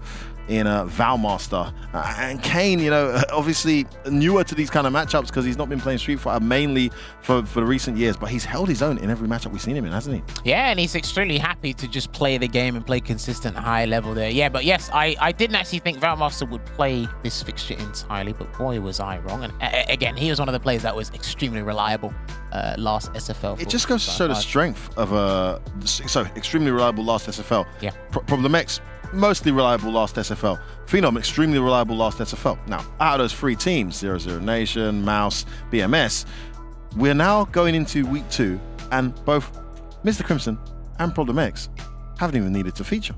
Nor is Crimson. Sorry, Mr. Crimson and Problem X. Haven't even, I mean, Phenom's always going to be there, right? But it just goes to show the strength for the teams this season is crazy to me. Problem X chilling, picks the team, and we have a guy like Mystic can come along and anchor. In this one, we can send up the talent of Valmaster, who's now on the squad with BMS, allowing a guy like Mr. Crimson to just take a break too. Incredible strength and depth for both of these teams. Yeah, that deep depth squad that they all have is actually brilliant to see. Now, obviously, going on to the matchup here, Chun-Li versus Ken. I like that he's openly admitting certain things now, not downplaying Chun-Li like he did before. It is a 5-5 matchup. Not a 5-5 matchup. It's not good. Dodging from a Valmaster. So it's 5-5. It's 5-5. Oh no. I love playing him so much. He is so good. He is so high level. We play the game and we have so much fun. Yeah. What about you, Valmaster? No. He plays Ken. It's not fun for me, bro. He's admitting it, mate. He's admitting it. Just goes to show these Kens are playing a different game to us, bro. They're having fun. We're winning, but we're still stressed out. Look, man, you want to be the one causing the problems, not dealing with them. Or dealing with them. Right, there we go. Stays up in the corner here. Swings it out. Nice. Looking for that fireball. Just for the crouching medium punch in the Serenity stance. It's that counter hit and converts. Moving back heavy connects. It's a nice round so far from Mr. Crimson, but we know the corner means very little against Ken. Ah, nice bait. I'm not sure that was even plus. I mean, I like that he's taking the early gamble just to see what Valmaster is going to be doing after certain buttons and certain strings on offense there. Let him know. A good identification there from Valmaster to block the reversal. Okay. Straight away. Extension kicks. And I will say, wow, what a block. And the dash under. And this is looking fantastic. Still gets a roundhouse after that dash as well. Beautiful stuff here from Valmaster at the moment. He's about to go to his level 3 as well, left forward. Oh man, you gotta love watching this guy play. He's looking for that confirm off that stand medium punch now. He's got level 3 to go if he gets it. It's guaranteed confirm status there, 1 bar. Yeah, lovely. Oh, there it fantastic is. check. And then... Saves it, wasn't gonna kill. Love that run escape, great awareness. Oh, he did the back dash. He did, oh, that's so unlucky. He actually did the back dash to bait the stand throw. The stand throw didn't come in. Cool frère, t'inquiète, respire frère, tranquille. T'as pas besoin de montrer des trucs de fou, joue bien. T'as pas besoin de montrer des trucs de fou. En fait, il a juste mis des points sur les loupés de ta part, tu vois, les dragons. C'est tout, hein. Tu sais, il t'a pas forcément ouvert le mec. I'll take it. It's a big ask. It's a big ask, but I like the fact that he attempted it as opposed to not doing anything at all. So if it did work out, we got the anti-air. 2 hard reads. Hard read back dash, hard read head stomp. I mean, he's worked out for Valmaster. He's gone for a lot of calls that haven't worked out in that first battle there, but we're going into battle 2. Find out what happens here. Great start from Valmaster here, trying to get his team to that 40-0 win. Next fireball. Oh, that's nice. Yes, the confirm. Oh, actually had the stand throw. Yeah, if he was ready with the stand fist a little bit earlier, a couple of frames earlier, then he would have got huge mileage from that in the corner. Nice check. Wasn't confident the rest of the target combo was going to reach. I thought it would. All right, good parry there. Oh, this time the back dash does work. Oh, he's so good at reading the throws. I think a lot of Chun-Li players are very good at understanding where the opponent wants to throw them, especially if you've got a throw loop in the corner. It becomes a little bit more obvious. This guy's way more consistent than the ones I watch, bro. He's had so many good calls. There we go, he's in burnout here, and he held his ground in last week when he was in burnout against Joker Jokes incredibly well, and I think he can do it again here. Yeah, just holding his ground, he's about to get his drive gauge back. Check. There it is, completely recovered. Counter hit, oh, that's unfortunate. He pressed the button.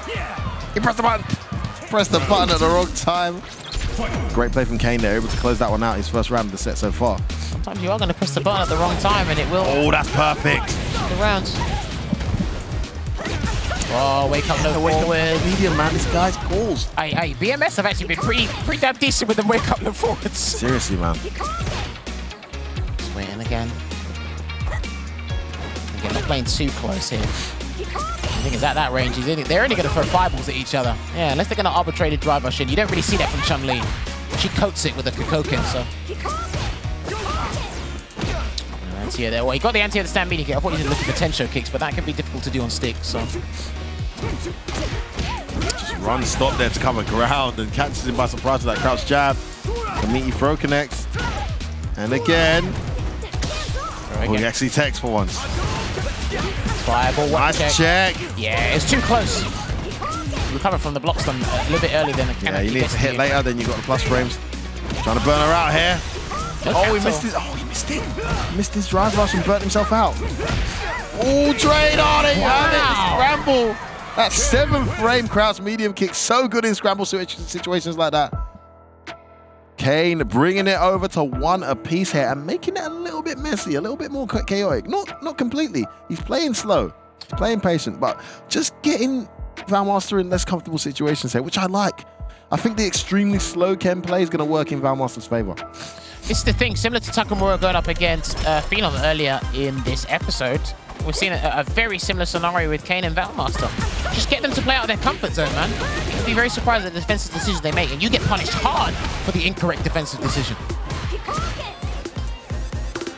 That wake up was actually the right call. Yeah. But didn't get a punished target combo. Well, he's got back throw there, so he gets positional advantage. Without the side swap with a down foot heavy kick into the conversion here. No EX fireball after the throw tech there. He's not that impatient yet, Kane. Oh, bad fireball. He's had a few of those. Didn't go for the corner carry with the Tatsu there. I think he was all right. I think he's all right with this scenario. I didn't say punish counter, so he could have blocked in time. Yeah, great point, Jammers. Backs away again. Their life deficit is not in Kane's favor at the moment. Oh, what a check. Elbow to the chest. Where you going? He's going to spend the cash here to kill. Number 1 should do it. Very optimal. We spoke about that earlier, Jammers. You called it. That is a great example of optimization. Not overspending, not underspending, and still getting the kill. That's it. He's still got 1 super gauge to work with here against Kane. Perfect parries. Check. Forward medium punch check, I should say. Sorry. Let's say stand medium punch. Oh, he tried to perfect parry a light.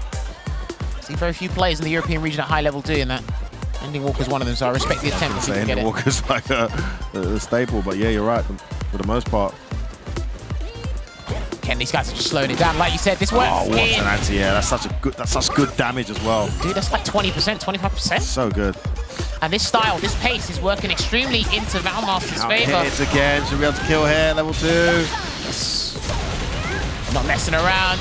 Great control from Valmaster, man. Just when Kane looked like he could start creating a bit of chaos, getting him a bit flustered, he was able to slow it down. He checked about 3 drive rushes in a row. I didn't see any drive rush on block actually work in that 3rd battle. That's crazy. What was that? Was that a 40-second perfect? It was a perfect? I wasn't even looking. Perfect. God, yeah, damn, that's probably, well, that's the longest perfect we've had thus far. Yeah, slow perfects, man. Yeah, only the best of the best pull those ones off.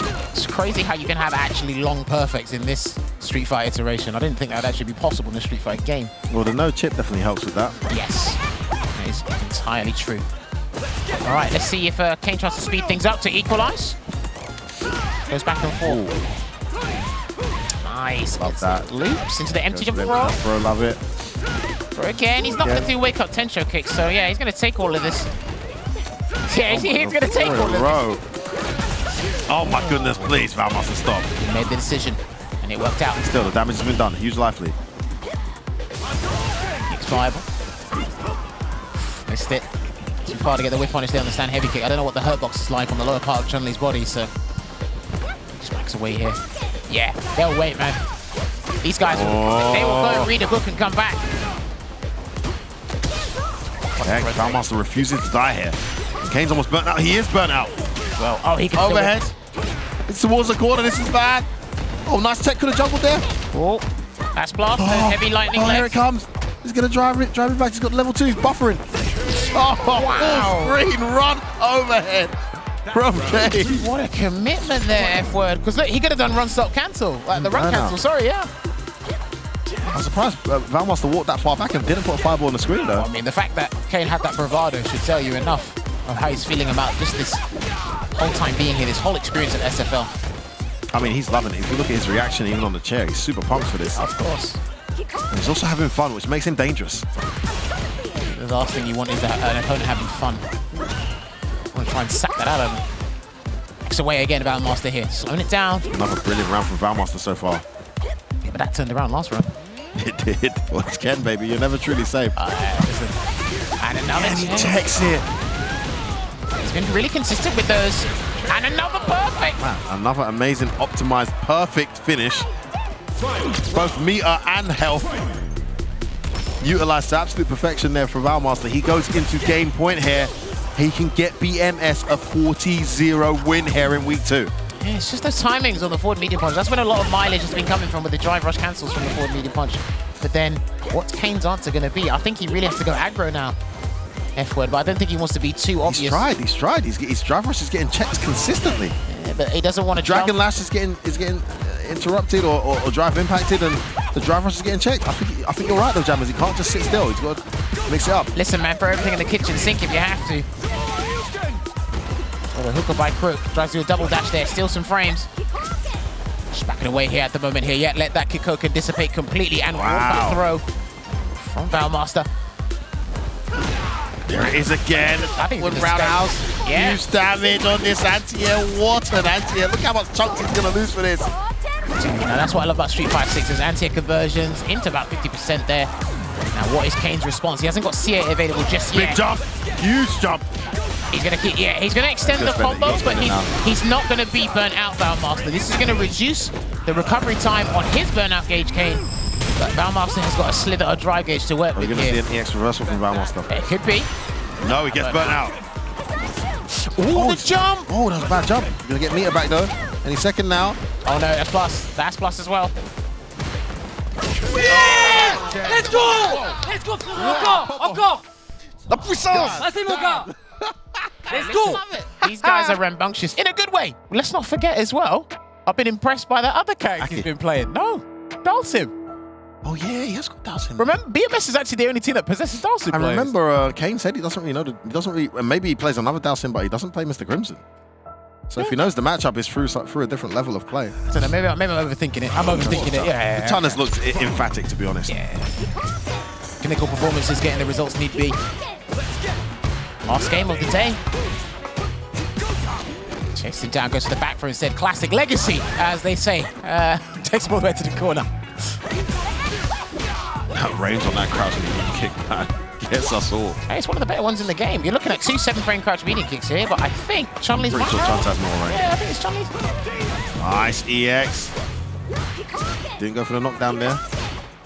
All right, there you go. Just trying to check something. Yeah, I think Kane's waiting for his drive gauge to come back just a little bit. Maybe over 2 bars if he gets it. Valmaster is not going to move an inch. Not going to... Ah, nice anti again. Right, it's not going to happen. Yeah, he's ready for that. He's ready for that. Big bait. Punish counter. Burns him out as well. Takes him straight to the corner there with the heavy Tensho kicks. And he's not going to try and... Not in this scenario anyway. Just going to wait, play patient. Beautiful check. This time it was a preemptive one, but still, the readiness to convert light to light. It's interesting. Once Kane gets sent full screen or they're at the mid-range outside of Chun-Li's stand fierce, I actually don't think I've seen Valmaster use stand fierce. He just feels stumped at how to approach, and for good reason. For good reason. He's managed to find a way to, at least Kane's Ken, to kind of control Ken, even though it's 2 apiece here.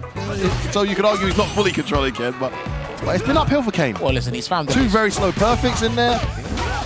Listen, he's found the leash for that rabid dog, I've got to say. Oh, trying to do something on Wake Up. Saves the meter, takes the throw. Brave tech, pays off. I like it. These guys are really back done. away now. Yeah, runs in. Okay, commits to the low follow-up there. Just again, just slowing it down. Even the run cancel again. Oh. Working out here. Now, I think if he gets, a huge hit. That's huge. Is he going to spin the level 3? No. Keep it. One more hit will do it, though. Kane with it all to do. I mean, it's definitely a tall order. It's not insurmountable, but... Oh, what was that? I'm not sure. Got to be a 5. Oh, he gets caught. That's it. BMS get themselves a 40-0 victory over their local rivals here, fellow giants in the league this season. That is a massive result, Janis. Yes, indeed. A resounding victory there for Team BMS. 40-0. They won at 30-10 last week. Now they're flying high. Hey, points, baby. They're running away. They're trying to run away as early as possible. And like I said, this is probably the most interchangeable team. You are some of the players here in the league. This is actually one of their favorite teams to probably go for the gusto and take it, because they did make top of the leaderboards last year and they were runners up. So again, they're going to keep that consistency, keep that fine form, because again, that was a very strong philosophy they had last year. If it ain't dope, broke, fix it. But I can bring in another tool. Was that if it ain't dope, broke? No, I said if it ain't broke, don't fix it. No, it sounded like you said something else, mate. I swear. Oh, I didn't say anything. You had a bit else. of a tongue tie, mate. You say that. You've had more tongue ties than me, mate. Don't worry about that. Hey, you speak the Queen's English, mate. All right, no need to get the Queen's English. You got better Queen's English than me, mate. Come on, son. It's Jammers we're talking about. Get out of there, mate. No, but seriously, that's a massive result and actually puts a lot of pressure on the rest of the table now to try and find a way to close that gap. Actually. 70 points. 2 weeks in. Almost perfect. A perfect score would have been 80, Jammers. They're at 70 points. BMS picking up where they left off last season and then some with a phenomenal start and not even needing Mr. Crimson to do it. What kind of team is this? It's a very flexible team. And remember as well, they really want that spot to sit in grand finals and not have to worry about making it to the grand finals there. So listen, have this mentality from start to finish there. But hey, we got to go over to Logan Summers, who sits with the winning team, and find out their thoughts on that match. Thanks very much, Jammers. That's right. I am here with BMS. A perfect 40-0 result that really underlined the quality and depth of this squad, but also the differences between the two teams. We saw the exuberance, the excitement of youth from BK Rog, but it was all business over here. Mr. Crimson, you sat back and watched your team get it done. I mean, you must be so happy with that performance. Yes, definitely. That's a pleasure to see them play. I'm really happy to not be their opponent, especially. But yeah, that was a great match. Of course, you put this team together. You've acquired these two very talented players to your roster on BMS this season. I have to say that it's Killzu. Killzu is the captain. He's the one who made the team. Amazing. Yeah, if we perform, it's especially because of him. What a great lineup that is. Let me come over here then and speak to Killzu, a man of many talents. Obviously competing across 2 games and also talent management as well. When you put this team together, did you think about, how the character pairings would line up? Obviously it's a brand new game. Everyone's got some new characters, you specifically that you're dealing with, but obviously Guile and Chun-Li and Sim coming back. Did you really think about the composition of the team? Yes, I feel like we can play a lot of matchup with this composition. So, and I know they are, of course, amazing players. So I knew that with this team, we had big chance to win at the end. Fantastic stuff. Akainu, you kept it going, the streak, and you got your first win as well. Very, very business-like performance, not a lot of risks taken. Did you feel very comfortable back here at Street Fighter League? To be honest, I was not very comfortable for the first match because last week, so we won, and today it was my first game. I really wanted to win, and I did it. So yeah, now I can play. For the next match, I will play better. There's even more to come. That's very scary. Valmaster, you got the win, closed it out for the team. Did you at least enjoy the match? Yeah, it was pretty cool. Except when there is some comeback and I feel I'm in control of the match and suddenly something happened. But yeah, I think I played pretty well. So, and even him, he played well. So it was a great set, yeah. Absolutely. I can't wait for the return leg. That is it, though, for this week 2. Let's take a look at the standings because those 40 points are going to make a huge difference. BMS clear 20 points at the top ahead of both Mouse and Guild, who are sitting there on 50. But BK Rog showing that the points matter. They're still here with that 40 they got week 1, a big turnaround. But putting those points on the board is going to be important. Speaking of putting points on the board, 0-0 Nation with the 25, and Wolves are still looking for more than those 10 points they got in week 1. It's going to be very difficult for them to keep up with the pack at that rate. But we look ahead to week 3, and we have got 3 incredible fixtures for you as these 6 teams return. Of course, you get to see all 6 teams compete each and every week. First up, it's 0-0 Nation against Wolves. We have Mouse against BMS. That is going to be a killer. And Guild are flying high. They're going to be going up against a BK ROG team that need to work out where their form is. Is they 40-0 for or 40-0 against? They can't decide. We'll find out what it is next week. It's week 3. We'll see you next time on Street Fighter League Pro Europe. Congratulations to BMS on a huge week. We'll see how everyone does next time around. See you then.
you.